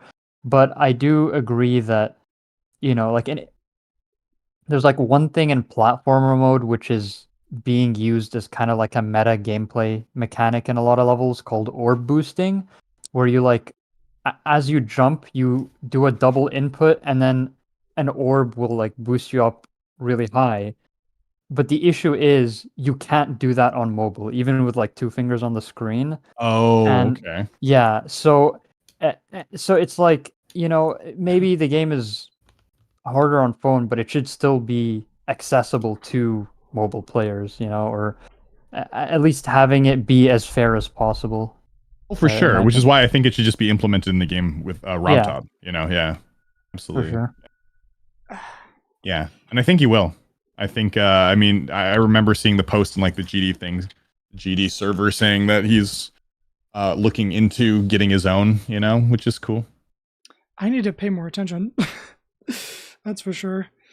I have GDS like shoved in a folder. I should probably fix that. Yeah, I just see stuff randomly on Twitter. Mm-hmm. I don't you post on Twitter much, but I just spend like 5 days, or not 5 days, 5 minutes, each It's day really- just looking up geometry dash stuff on Twitter because I'm a content creator. You know, we go, oh, there's Yeah. this cool new Mhm. interesting thing that just came 5 out. Like days I straight. saw on Twitter Blee's new level rage quit. It was just all over Amazing. Twitter as soon as it got released Yeah. with like Wabu's entry, and I was like, oh, cool, it's out now. Or I knew about it from Wabu's video, but then I saw that the level had actually released, and I went, okay, I'm gonna make a video right now about this and drop everything because I'm a content creator and like time is key, right? So I Mhm. dropped everything. Was like, okay, level's out. Sorry, wife, I gotta go do a late night video recording session, and I just like did it. So like I use Twitter for that kind of stuff, just like keeping up Yeah. on news. So I see stuff like that, like stuff that Rob Top's posted on like servers and stuff, and I just look at like what's trending in Geometry Dash. Yeah. That's nice. I'm really curious about this specifically because back in the day when people like Riot and Zobros were the best players, they were getting like pretty bad hand problems at like 16, 17. I'm wondering, have you ever had to deal with anything like that? And if so, like, what's your methodology for like getting around it? Like, do you just stretch or what do you do if you have any problems? Because you're an older person. I'm just wondering. Yeah. So I'm 37 now, and luckily I've been playing games for a long time, so it doesn't bother me that much. But Mhm. I will say, when I was using the mouse, I was starting to get, when I was doing digital ascent, I was getting carpal tunnel. Yeah, I've Using had the mouse. carpal tunnel before, yeah. Yeah, it sucks, and it was really odd. And like when I started noticing it, I started noticing like the spot between my thumb and my finger, my index finger just was numb. I just couldn't feel anything there, and I was like, oh, that's scary. Oh no. And like my wrist and hands were hurting a bit. And so like but when I switched to keyboard and the SIO device, that stopped happening. It's just the way like I was gripping the mouse, like having like that Was claw it a grip on it. 502? Yeah. Yeah, it just kind of it messed me. I couldn't do that for a long time, and after doing streams for like 2 or 3 hours on the mouse for a few years, Yeah. I was like super messed up, and it hurt. When I used a controller before, I used a controller for the first like 3 or 4 years I was playing Yep. and never really got it. And then when I switched over to the SIO device and the keyboard, also it completely went away. So now I actually just don't even have to worry about it. I think at the time Riot and them were using a mouse, and Yeah, so they switched like to their some middle people- finger, I think. Yeah, Oh, and some yeah. people just don't. The way you grab the mouse, some people just don't do it well, and that's probably what messed them up. Now, with that said, when I did get carpal tunnel, I did buy these things that I do wear sometimes, compressor bands Oh, on yeah, my hands. I had People one of have those, too. compression socks, I think, for the Yeah. similar reasons. Yeah, right? they're actually really good. They increase the blood flow to your legs. Like my dad needs to use them. Compression, like I guess they're almost like they're pretty long. Like they're like long socks that can go Yeah, up to they're your like knees. knee And highs. they help right? like your blood flow. Yeah, knee highs. They're great. But anyways, I put compressor bands on my wrists sometimes when I'm grinding a lot, and I was grinding Yada last night, so I just pop them on. And then How's I that also going, by there's a the way? stretch. Yada's good, man. I'm getting really consistent at it. I last year I kind of burned out on the game a bit, and so I took a Mhm. break. Like I started it and then stopped, and then I was gonna get back into it, and then 2.2 dropped, and I like hyper focused on that. So I took a long break from it. But dude, I'm getting pretty consistent at the beginning of the level because the Yadas just get good at the first 25%, and then the rest of the level will follow because the rest of the Mhm. level is way more consistent. So the consistency at the beginning is coming, and I've learned a lot about it. There are hard parts at the end of the level, like Lugia is like such a hard little stress test at the end. But like, so Lugia, Heinz, and Michigan are like the hard parts that are outside of the beginning of the level. But the beginning level is very difficult, and then aside from those other 3 parts, it's fairly consistent. So, and I'm getting more consistent at it. So I think like I'm gonna start banging out some attempts. I got to Michigan the other day for the first time, like 54%. Nice. Oh, nice. So starting to make some decent progress. Oh. Yeah. That's cool. Oh, you're better than Yeah. me. I don't play. Yeah. I don't Yeah. play much, to be fair, but nice. Yeah, Awesome. I mean, there's a Yeah. whole lot of different aspects of the community, and for me too, like the extreme demon grind part of me is like that's a side thing to the content creation. You know, like I'm a content creator first, and then like when I have time, I go, okay, let's Yeah. push my limits a little bit. I'm not Yeah. I'm not a player. I'm a content creator well before I'm a player of the game. Yeah. And you can Yeah, I also think do the video. playing Yeah. and Sorry. Go ahead. grinding in itself, the grinding in itself is like its own kind of skill because I feel like I'm decent at the game and I could beat hard levels, but I can never like sit down and actually grind a level. Like every time I've had a hardest, it's something I've tried to beat in like a few days rather than like I could never play for like a month and beat something. Like that's a skill in itself, I think.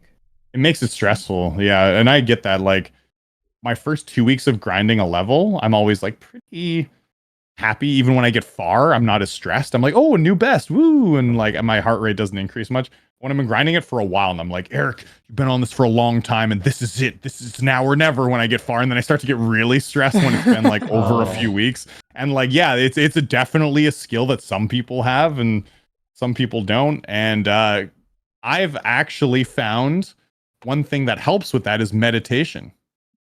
Oh, nice. Yeah, I've Just heard before a meditation stream? can just be really good. Yeah. I mean, it's healthy for you in general, but like before a stream, it just meditate for 15 minutes and you can have some banger attempts. I'm telling you, it's really insane for like clearing out all that noise in your head that's telling you things while you're trying to beat the level. So I'm picturing in my head like the starting soon thing. The face cam's on, you're just on the floor, like sitting down for like 15 minutes, not moving. And then you're like, all right, yada, let's go. One time when I was That's super awesome. Yeah, pissed that's off cool. and not playing well, it was like Sakup in Hell or something. I actually did it for just 5 minutes. I was like, and I was like, okay. I was like, I need to like just ground myself a little bit, and I just closed my eyes. And stream was like, Was the chat like? I looked what is he back on the doing? stream. Yeah, they're just like, what's going on? Is he sleeping? And I was like, no, I just had to meditating, really, right? That would be fun. really Just go had to to calm sleep, myself down. Pass out midstream. get Yeah. 95 on Yada, just like leave for an hour. Be like, oh, sorry, I was hungry. I'd had to. Yeah. Or when you're really far into a session and your hand starts getting tired, you just have to take a break and like let the like energy go back into your hand. Because I think you start burning fat for energy and it's like twice as slow. So if you just let your hand like recharge, your body will like get the fucking like nutrients into your hand and then you can click again for like 5 minutes. Yeah, no, I get it. Like, taking a break is so important because I'm stubborn and I need to do that more. Whereas like when you're stubborn, you're playing a level, you're like, oh, well, I'm dying a lot, but I need is one good attempt and it'll turn things around. But like maybe to get that good attempt, you just gotta take a break, bro. No, yeah, it is like medically, like physically, you will get a better attempt because you get all the snappy, like more precise feeling clicks at least. Like when by the way, for sure, yeah. One of the best things that I like found just playing is, and not only like those, more long-term breaks, but even just like short breaks, like every 15 attempts take maybe like a 15-20 second break. Yeah. To me, that makes a huge difference to me, not only like in terms of my muscles, but also just like mentally, because if I play too long, I start zoning out. Like if I take that 15 to 20 second break, my first few attempts will always have like the most consistency. Like like I always get like insane runs in my first like 5 attempts, then it starts tapering off, and then I'm like, okay, I'm gonna take a break. And as soon as I, after, it shouldn't be too long because you obviously have your short-term muscle memory, and then you come back to it, and at least for me, it is a huge like difference maker. Because again, the first few attempts are super, super consistent. You're like super locked in compared to if you, keep it going for a while without stopping.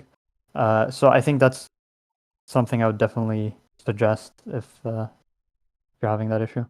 Yeah, and I have been getting a little better at that when I've been streaming because I'll interact with chat. Yeah, and they'll ask me questions and things, and I'm like, oh yeah, it reminds me of this one thing. Let's go check out like yesterday I forget, we were talking about funny, or Harambe came up in chat for some reason. Someone said, oh, like my Harambe. God, And I that's was a like, throwback.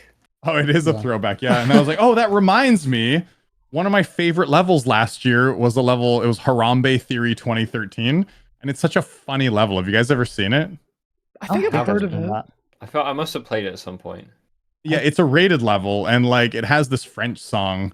That's like this kind of weird song of some guy like, and he's like singing in French. And it's such a funny song, but the level's like perfectly synced to it. And it's just hilarious. Like, and it's rated. It's a rated demon level. And I loved it. So last night, you know, to take a break, I was like, oh, let's go watch that level, you know, and just like chill out. And then I came back and had like some good attempts after taking that break. So I've been trying to make a point of like doing that stuff in the middle of the stream, and it's made my streams a lot better. Yeah. I think Doggy does that Yeah. with Grief, because that level is just Yeah. like, Yeah. Oh Holy yeah, shit. Grief is insane.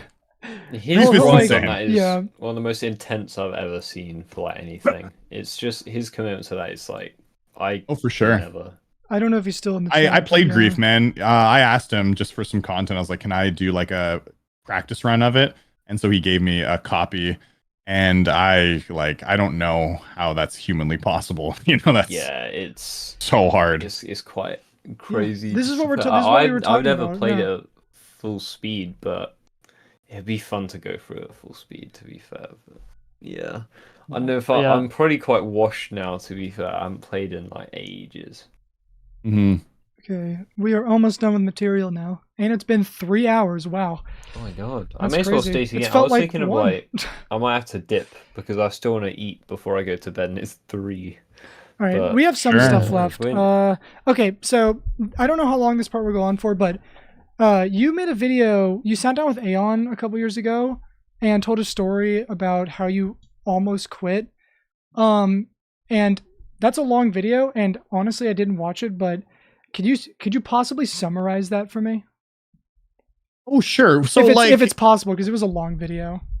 So YouTube, I'll just talk about in general why. I don't think, maybe I was really near quitting, maybe not. It was, YouTube has these waves, and like I've been getting better at dealing with these waves. So the way YouTube will work for me in particular, I don't know if this is for everyone, but the way the algorithm works is I will, let's say I'm just starting at like the middle of a wave.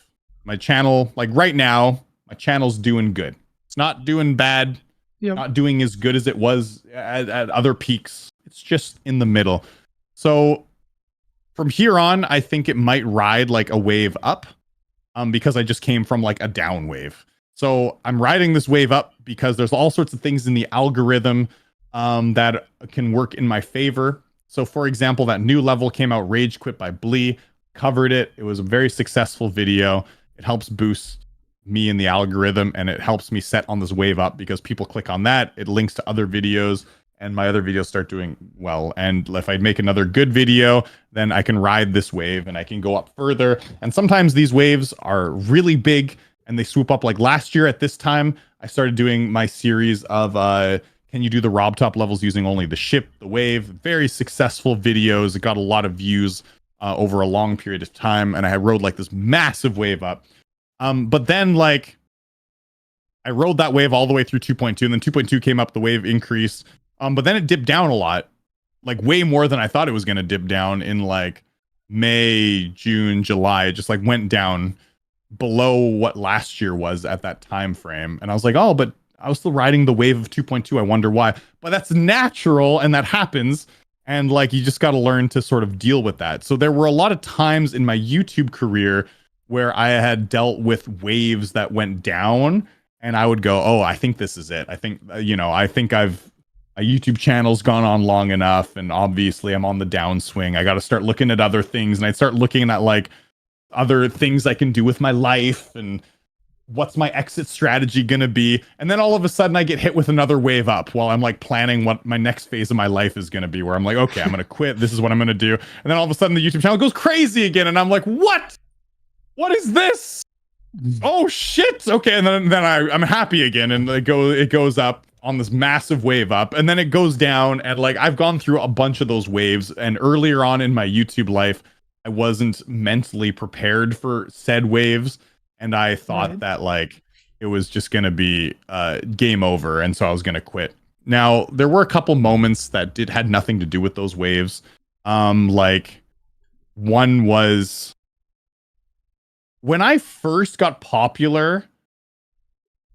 The first ever thing, I mean, there were a couple things along the way that made me popular, like Five Nights at Freddy's, and this game called Eyes the Horror Game was a very popular video that helped to get me to when Geometry Dash first released on Steam.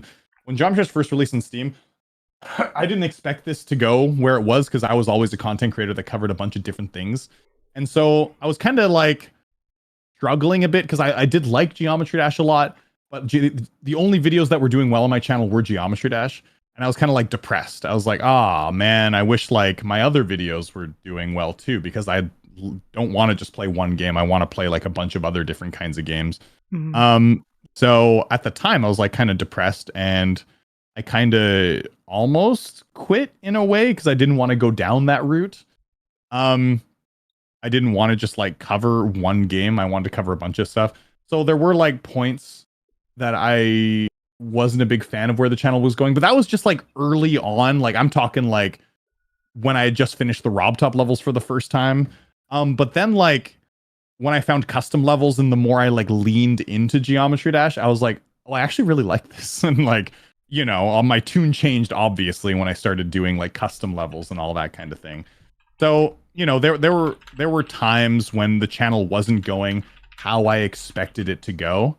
And I was thinking about quitting, but the title is sensationalized a little bit because I don't think I was never at a point where I really, truly 100% was about to quit. You know, it was just like there was thinking about quitting or pivoting to something else at certain times in my YouTube career, but I never like. I was never almost at the doorstep of quitting. I've never, ever been there. Let's hope you don't go there. Unless you win the lottery or something, but still, make videos. Do what you want to do. It makes you happy. My YouTube channel is doing good. Even if I won the lottery, I would not stop working on YouTube because it's what... first of all, it's kind of like... it's a purpose. It's a purpose. And once I started leaning into only Geometry Dash content, which actually only happened in 2021... you know, surprisingly, even though I've been playing Geometry Dash for a long time, because I had multiple different games and stuff on my YouTube channel. And then when I stopped the other multiple games, I still had Mario Maker and Geometry Dash on the same channel until like 2020. And then I had other channels I was working on. So I was working on other things until like 2022 when I just stopped everything and was like, okay, I'm just going to focus on Geometry Dash. So like, you know, I always was a content creator for multiple things and only really started focusing on solely Geometry Dash just the last few years, which I'm glad I did because my mental health has improved a lot. And I, when I was running multiple channels and trying to get Geometry Dash content up, I wasn't giving my all to Geometry Dash, and I also had like zero free time, and I was mentally really suffering from it. And I was losing time to spend with my kid and stuff.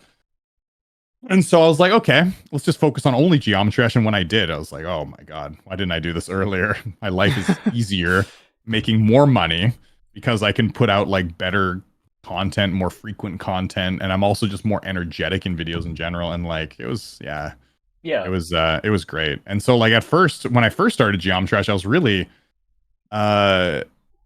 the Geometry Dash videos were so popular and people just wanted me to play more GD. And I was like, guys, check out other games. They're good too. And I was like I said, I was kind of like sad about it. But once I leaned into it and found my rhythm with the game, I really liked it because I am a big rhythm gamer guy. I was big into Guitar Hero. I'm a really good at Dance Dance Revolution. I still got it. When I went to Japan, I was playing like some hard difficulty levels, like getting my sweat on. I played in the arcade for like 6 hours one day. I just like was sitting by this fan and just crushing it. I have a video on Twitter. Did you guys ever see it? I might have. You know, a lot of people would get really mad at you for calling GD a rhythm game. Not that I completely disagree or anything, but I just remember seeing that argument somewhere. Yeah. Let me see if I can One find sec. it. I'm looking it up right now. Guys. Oh, here we go. While this is happening, I might have to say I might have to go because it is 3:10 at the moment, and as much as I would like to stay, I am beginning to fall asleep. So I think Yeah. I Well, actually, should why don't we do just it. why don't we just wrap it up soon, anyways? Because I'm Yeah, also we're pretty about tired. to, I Yeah. had a really terrible sleep last night. I don't know why. I was just like I woke up a bunch, and I'm still recovering from a cough. I was coughing. It sucked. Dude, Oh my my friend God, got this this is video, though. kind of related. Speaking of that tide thing I was talking about way earlier that I had last night. The friend I was with, who I don't see often, got fucking food poisoning from it. So, damn, Oof. that sucks. But Yeah, yeah, it we does can suck. wrap it up in pretty quickly. We pretty much have nearly nothing left. There's Damn, like those are 2 some more moves, things. though. Yeah, I'm telling you, dude. Let's see. 37 years Let's pull old, it up. man. Still Hell crushing it. yeah. Let's pull it up on my on the screen here. Some agility. I have such a disorganized. Okay. What do we got? Come on, you can play.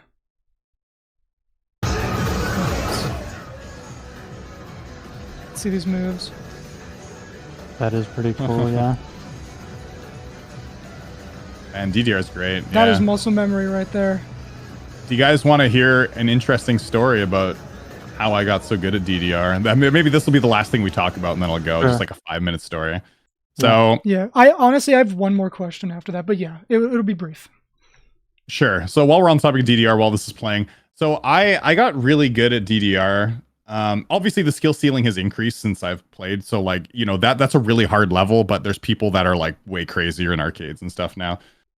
So I was on this field trip for band. I used to play the tenor saxophone, and we went to this like bigger city that was Edmonton. It had this big thing called the West Edmonton Mall. Oh, And I went there and I saw I think DDR the for the camera first died. time. Oh, probably. I'll just turn it off. What? It's fine.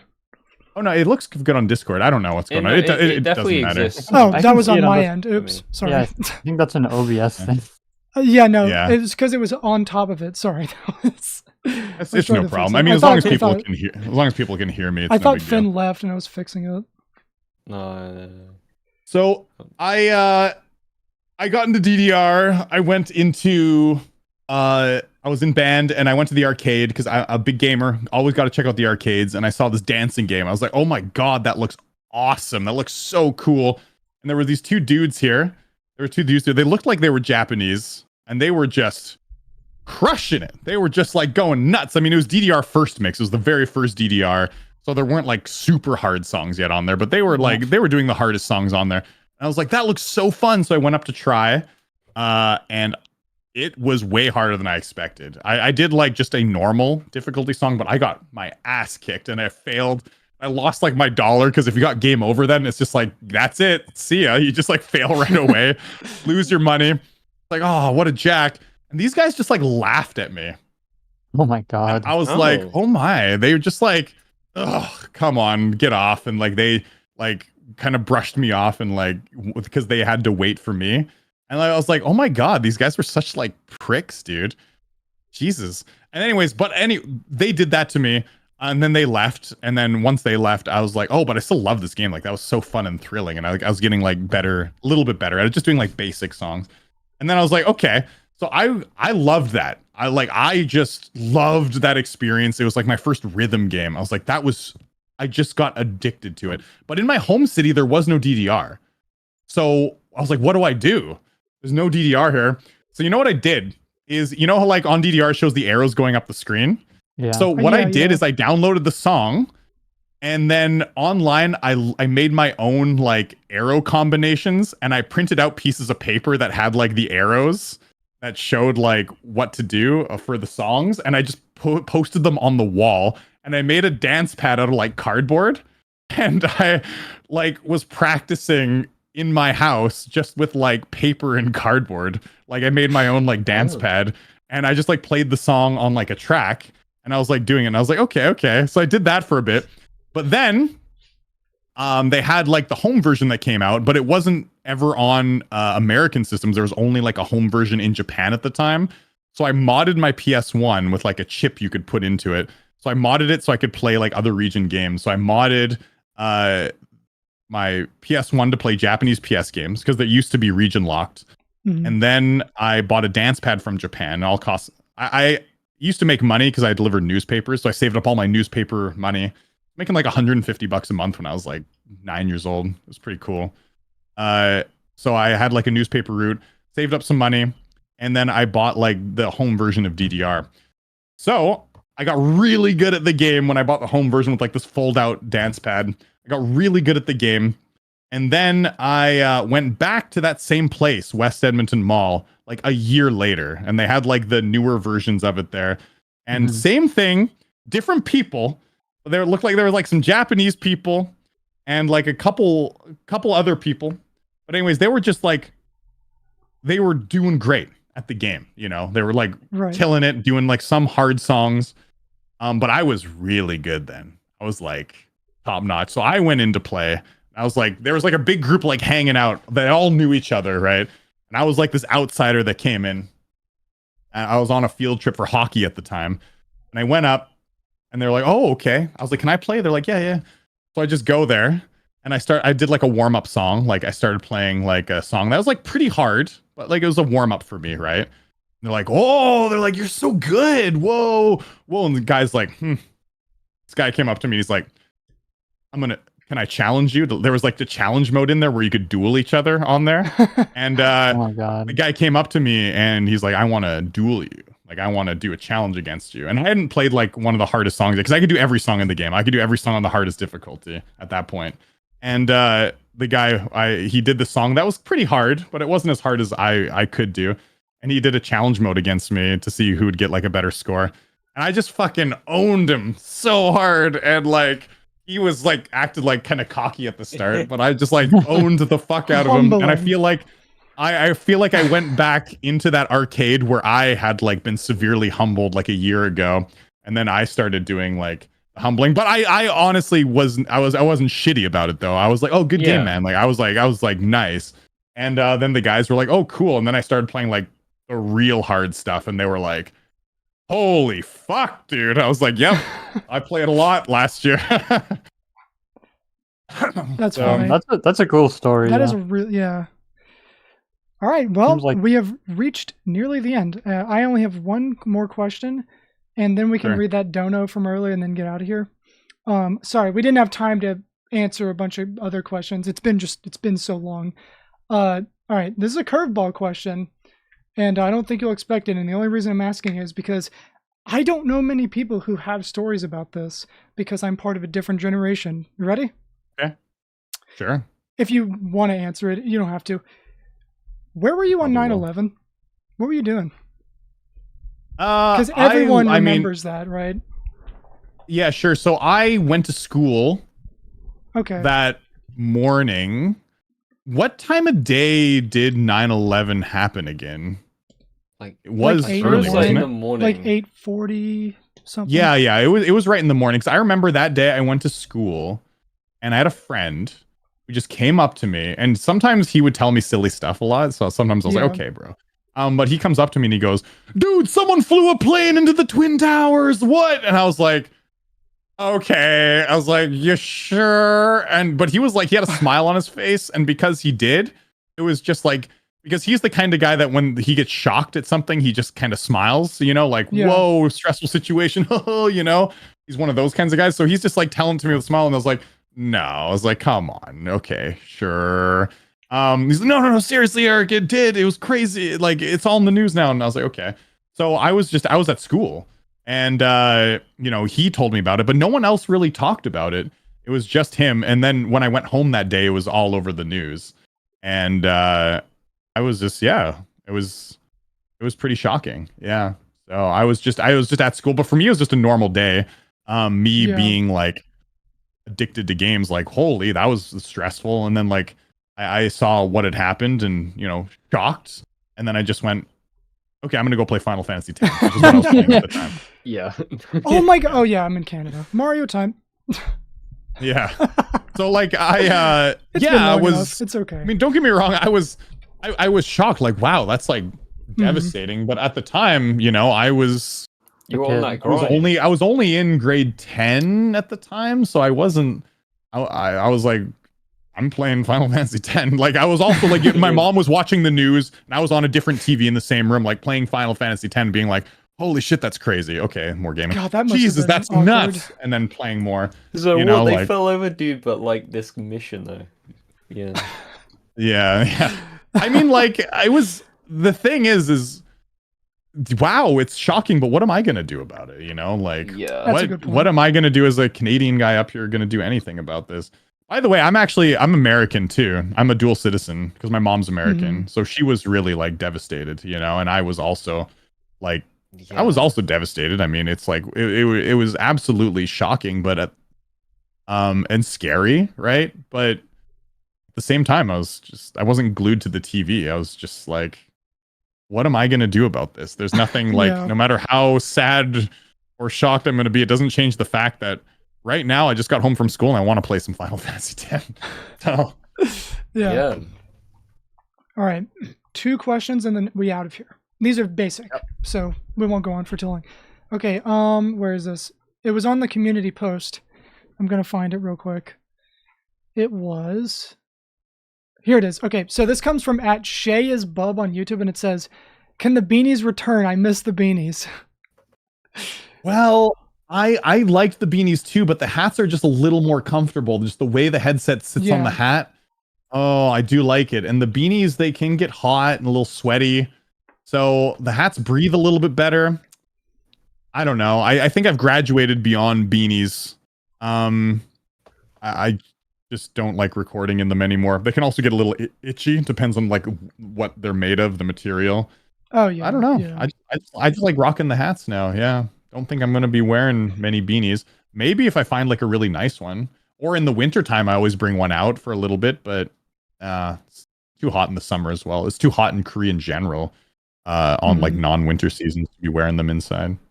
Dude, the temperature drop where we live is so nice. It's been like 100 degrees last month. You can't get in your car without dying. So Yeah. it feels good. And I have a blacked out car that like traps heat in. So that's awesome. But Yeah. I used to have a black car. I know. yeah. I bought just don't this even car that I time to talk bought. about I bought a that. new car a few months ago, and I Yeah. made it on purpose. I bought white car, white seats. Don't spill coffee in it. That's why I won't. I don't care if it spills. All I care about is when I get in that car in the summer, that thing is not hot. Oh yeah. Mm-hmm. Oh yeah. I'd love to There's talk been about it. a- We don't have time. Okay, Yeah. so the next one was a donation, but I didn't want it to derail what we were talking about too much. It comes from SM69 Animations, and it says, Hey Eric, when's the last time you went fishing? Did you catch anything big?" I don't know if they're have still not here, gone actual fishing in a long time. I went with my grandparents when I was younger, and I caught rainbow trout, and I was okay at it.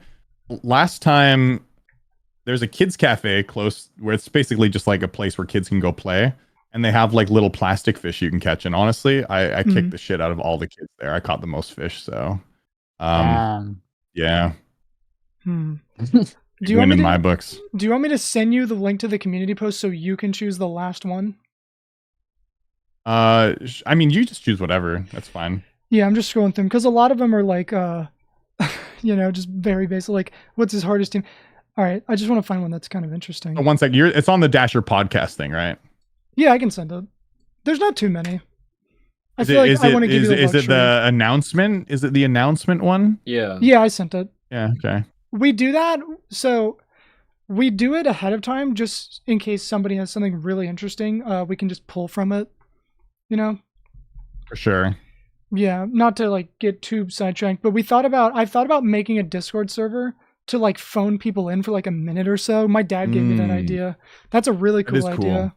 That is, But I yeah. just haven't done it. Like another Discord server is just another responsibility, so I'm Mhm. holding off on that. But it's a good idea. But yeah, I'll wait on you, and then we can get out of here.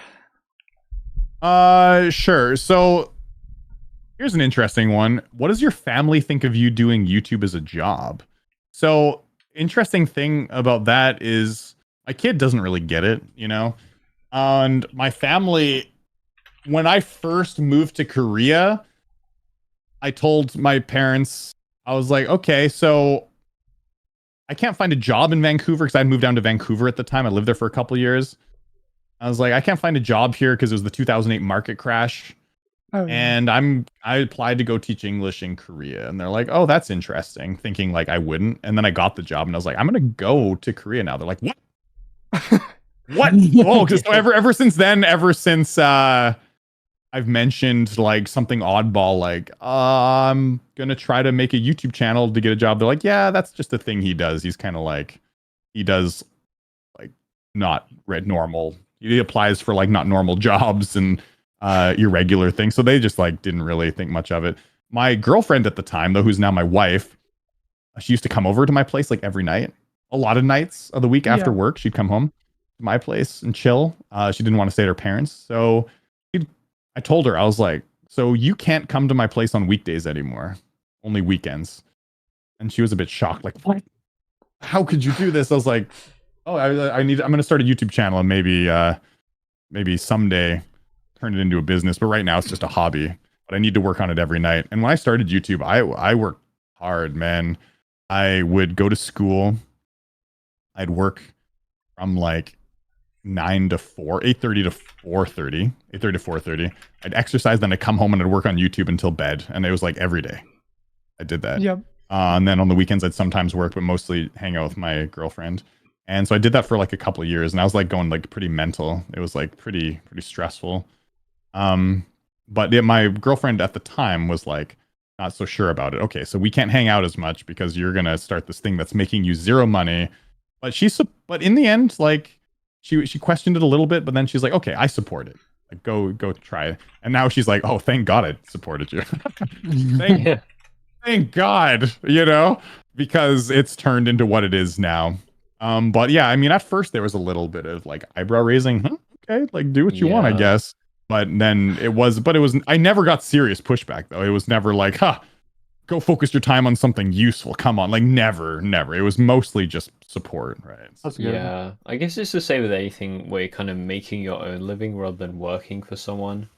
Where it's like people always at the start they're like, and either like most of the time when someone has enough passion to do that, they end up making it work.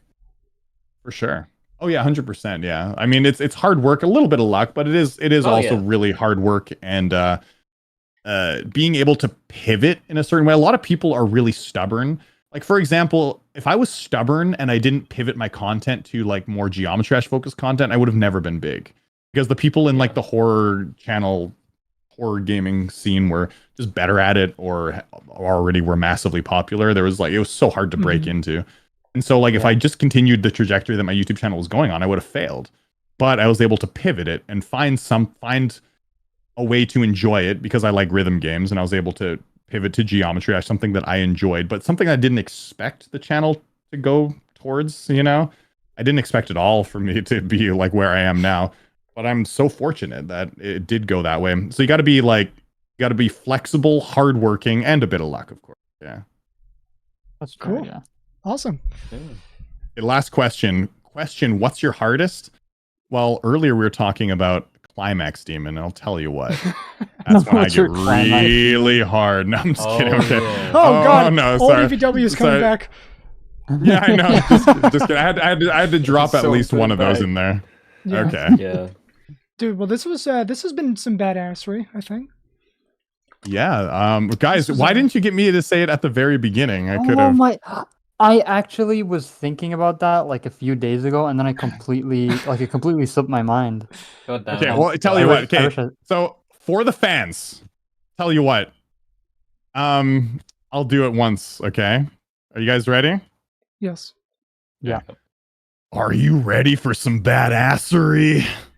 Ooh, how's that? That was all right. That was a solid one. Beautiful. I'm so ready. Oh man. Beautiful. I put that in as like a joke. I put it in as a joke in the first video I did it in because I thought it was hilarious. But people genuinely loved it, and I just kept on I kept on with it, and Dude, then it got to a point where I was like, okay, I just can't keep on doing this because like some people loved it, some people hated it, and I was like, yeah, I get it. I feel like if I were in your shoes back then, I'd feel like I would start a video off by saying something like, boobs. Okay, now that I have your attention, this video is about whatever. But, Yeah, because people, absolutely. People do that. We literally don't have time to talk about this.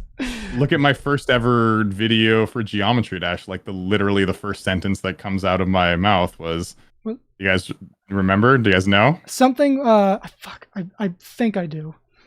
I said, hey, I used to make myself a new name every time Eric Van something. Wasn't it? And I was like, hey guys, my name's Eric Van Raging Balls. Yep. Oh. Raging. And the next video was, hey Oh. guys, my name's Eric Van Icy Dick. Because I did the ice in the pants challenge. Oh, I thought you were playing ICDX. That's what I thought. No. Just now, I'm like, icy that would have Dick. made sense. No one Because called. my No one calls it that. my second ever Geometry Dash video was every time I died, and this actually was the challenge, one of them that hurt the most. Every time I died, I put an ice cube right on my balls. Oh. Oh dear. Damn, that's some hardcore shit. Yeah, I actually had a crotch do that cam where I now. put my second webcam underneath, and you see my shorts, and because I had to, and I it's actually put it something. I put crotch cam, and I put just in case ice in people my wouldn't shorts every believe. time. Yeah, exactly. Oh, So there you go. that's my second ever Geometry Dash video. Times have changed. We'll just say that. You should do a hot sauce one Yeah. again, with mystery peppers. So for my, it's weird. This video never really blew up in popularity. I thought it was going to get more popular. For my million sub, celebration, I guess, I made a video where I remade every single old challenge I did, and I played the Oh, wow. original level. So, what did I do? Yeah, I recreated my old Rob Top challenges, where before each level, because I would be able to beat the level in one attempt, I would just do the challenge. I would just put a bunch of ice down there, like a whole bag of ice. I put it in there, and then I just played the level. So I actually, what was it? It came out like 4 months ago. Million subscribers recreating all my old challenges. So every single old challenge that I did, I recreated in one video. Jeez. Congrats on a That's million, pretty by the way. cool. Oh, cheers. Appreciate it. Did you get your Yeah, plaque yeah. yet? I did, yeah.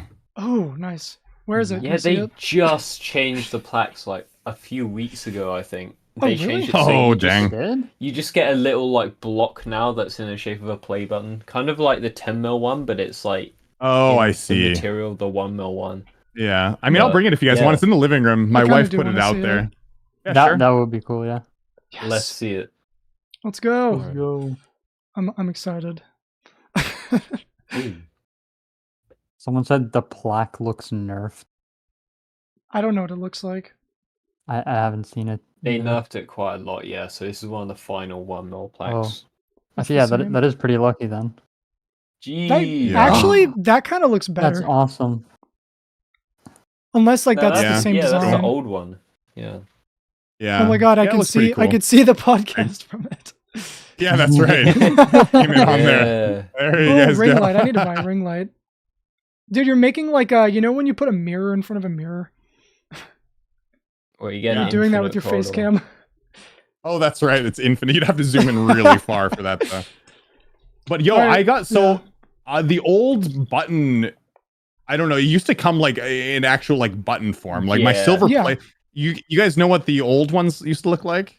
Yeah, Yeah, the little, it was like a glass casing frame. with You just got the button s- in the it. shiny thing. Yeah, that's right. I liked those better, you know, than the one that I Yeah. got. The one I got still cool, the big plaque. Like I love it too. And the new ones I don't think look as good. But like, man, I wish I would have got the gold button. But my old 100,000 play button is not like the newer silver plaques. It's like the actual like button that I Yeah. got in 2015 or whatever. Yeah. Yeah, they've stopped even doing the plaques now. They don't give out the plaques. It's They don't give out So- 100K plaques anymore? No, they don't give. They What? don't do plaques. They do just a little button thing. Okay, I thought you And meant you like get they that straight up instead don't now. give you anything now. I was No, about to no, say, they still give an wow. award, but like it's kind of nerfed. I bet it's just too expensive because like there's Yeah. I think like there's a They lot can more just people, upload, especially like, with 5 shorts. and yeah, then you're exactly. good. Especially with YouTube Shorts is what I was about to say. Like people get subscribers so much faster these days that they're like, okay, Yeah. we can't keep doing this. We can't give out like a million plaques. They're like, well, to, Quandale Dingle got 100K. Why do Like, why do we have to? Yeah, it's Whatever. weird now because in GD you'll see there's literally it'll be a player you've like never heard of before, but they uploaded 5 Mhm. like hardest level shorts that got like 60 million views, so they have like 500,000 subs now. Oh yeah, it's so weird. insane. It's like And some of the top shorts creators are like over like they're like 2 to like 3 million subs, you know? yeah. Like So people that Yeah. I've never heard of. We're kind of rude about that in 1 private. mil off like basically just all long form content is way more impressive than someone getting like 2 mil. Yeah. I mean, it's still cool, but like it's a lot cooler I to don't. get I mean, yeah. the Also, old-fashioned way. just so I don't like misconstrue what I just said. When I said we're rude about it in private, I mean in a sense of like we'll just scroll YouTube and then we'll see like a verified GD channel and like we'll jokingly be like, "Who the fuck is this guy?" But It happens so much. Hey man, that happens to me too, man. Like there's a lot. yeah, like, not in like I an sometimes look at egotistical shorts- like everyone. Yeah, Oh no, for sure, and I get it. Mhm. Because I feel like I know the geometrydash community to a certain degree, uh-huh. and then like I see someone that has more subs than I do, It's like, and I'm what like, the fuck? who is this person? Like I don't know who that is, but I feel like I know the community well. Yeah, I don't know who this is, so it's like, what? I That's think all. that's It's not just Leia. a product of the community becoming like more mainstream, where you have like yeah, the like the inside GD community, which is the people who like they're Yeah. into the game and they play it regularly and they have friends and connections in the community, and then you have just people who play it casually or know about it from a surface level, but they aren't very deep into it. And I think Mhm. that, especially with like 2.2 coming out, I think that population or demographic has become bigger. So for a while, it might seem like that, where there's just like a lot of really, like content creators that you don't really know that well within the community, but are just inexplicably really popular or have viral videos. Yeah. yeah. Colin made a really I just good think point. it's a different thing. Mm. It's not like a shameful thing if you make GD shorts. It's you're just doing a different thing to like GD YouTube, like as it has traditionally been. So it's kind of For sure. It's also a completely different audience. So it's just it's It is a lot of younger kids that are scrolling and stuff too. yeah. I But if will that's say how- a lot of it is there can be like, now that I'm a parent, there can be some toxic content out there that's not so like generally in your face toxic, but it's more so like it's Right. gaming like kids dopamine to get them Uh-huh. like addicted to scrolling.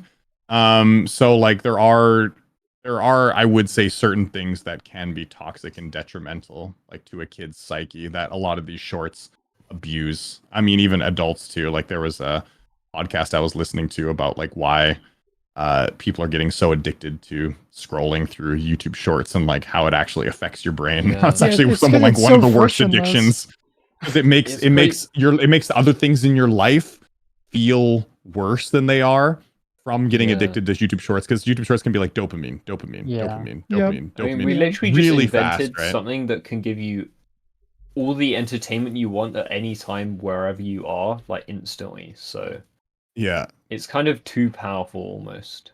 It is, yeah. So like a lot of so you know, like gaming that, and especially like targeting children to like really fuck up their dopamine receptors to like make everything else in their life seem meaningless in comparison. Yeah, there can be an argument that says that it's Yeah. fucking some people up. But like it depends on what kind of shorts you're making, really. Like if there is some actual value to the content and it's not just like Yeah, I mean, slop with, like, me Subway just slop, specifically, yeah. I watch only specific Inner people. box. I will only watch like specific people's shorts, and that's just something I do. Like, unless I'm like high or something, I watch like specific people, just because like I don't know, I vibe with them. People like Golden Gully, if you know who that is. I like that guy. No, not too sure. He's just like a food, just makes food shorts. Yeah. But I like his personality. I like him. Yeah, that's cool. I mean, Stuff like that, there's a lot of good shorts out there. I've watched some shorts, and I've watched some shorts that are like just genuinely funny. You know, even if it Yeah. is Oh, just yeah. like pure dopamine, like Yeah. some like comedy shorts and stuff. Like great, you know, there Oh, yeah. are some Mhm. great shorts out there, but there are some that are just like wait for it, ... And then like nothing really happens. And you're like, Yeah. oh, they gamed the Yeah. algorithm so hard and they're just trying to get people to like watch to the end. Yeah, they're like So that it gets min-maxing more popular. shorts. Yep. Yeah, like there's a lot of min-maxers out there that are just trying to get the attention of children to get more popular. And that's like, it can be pretty Exploitation. toxic. Yeah. Yeah. Or like people that split things into like 50 parts so that you watch a bunch of their content when it's something that could have been Yeah. summarized in a minute. Mm-hmm. Yeah, I could never make shorts for that Literally, I reason. don't know. We could 'cause, go I on mean- forever. Yeah. Anyway. Yeah, we ready to Cool, wrap? guys. I need We're something. almost Yeah. at Yeah. 4 hours. We just kept going. It's so easy to just Yeah. sit here and talk. It really I is. know it is. Yeah. It is, yeah. definitely. Yeah, it's We easy did, to talk to you guys. By the way, I guess like before we go, I'll just say Mhm. you guys have a pretty good thing going here with your Dasher podcast. I haven't like tuned into a bunch, but sometimes if I was just grinding something in a game or like I'd put it on in the background. So I watched like the one with Riot.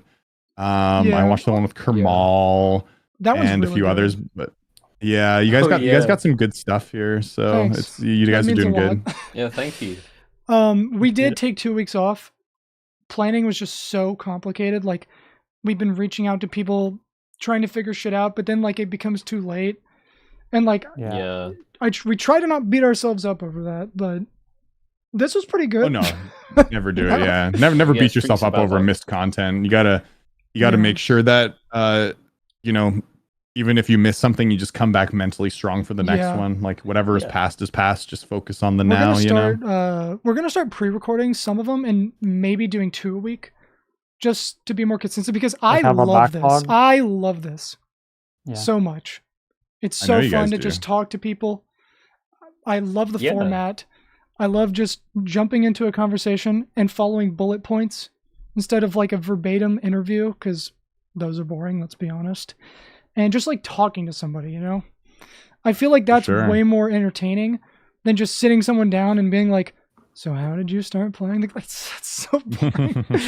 Like, it can be interesting, but I mean, interviews. just No, less I do like boring. interviews if they're done right, but yeah, they- like hot it's ones and nice- stuff. But it's easier to have a conversation. I like getting to know the person a little bit, you know, treating them like a Oh, for sure. person. I mean, you we know? didn't even talk about the GD stuff or like the interview questions for like an hour and a half. We just, Yeah. like, We chatted, just went and into, that like, was great. Korean Yeah, culture.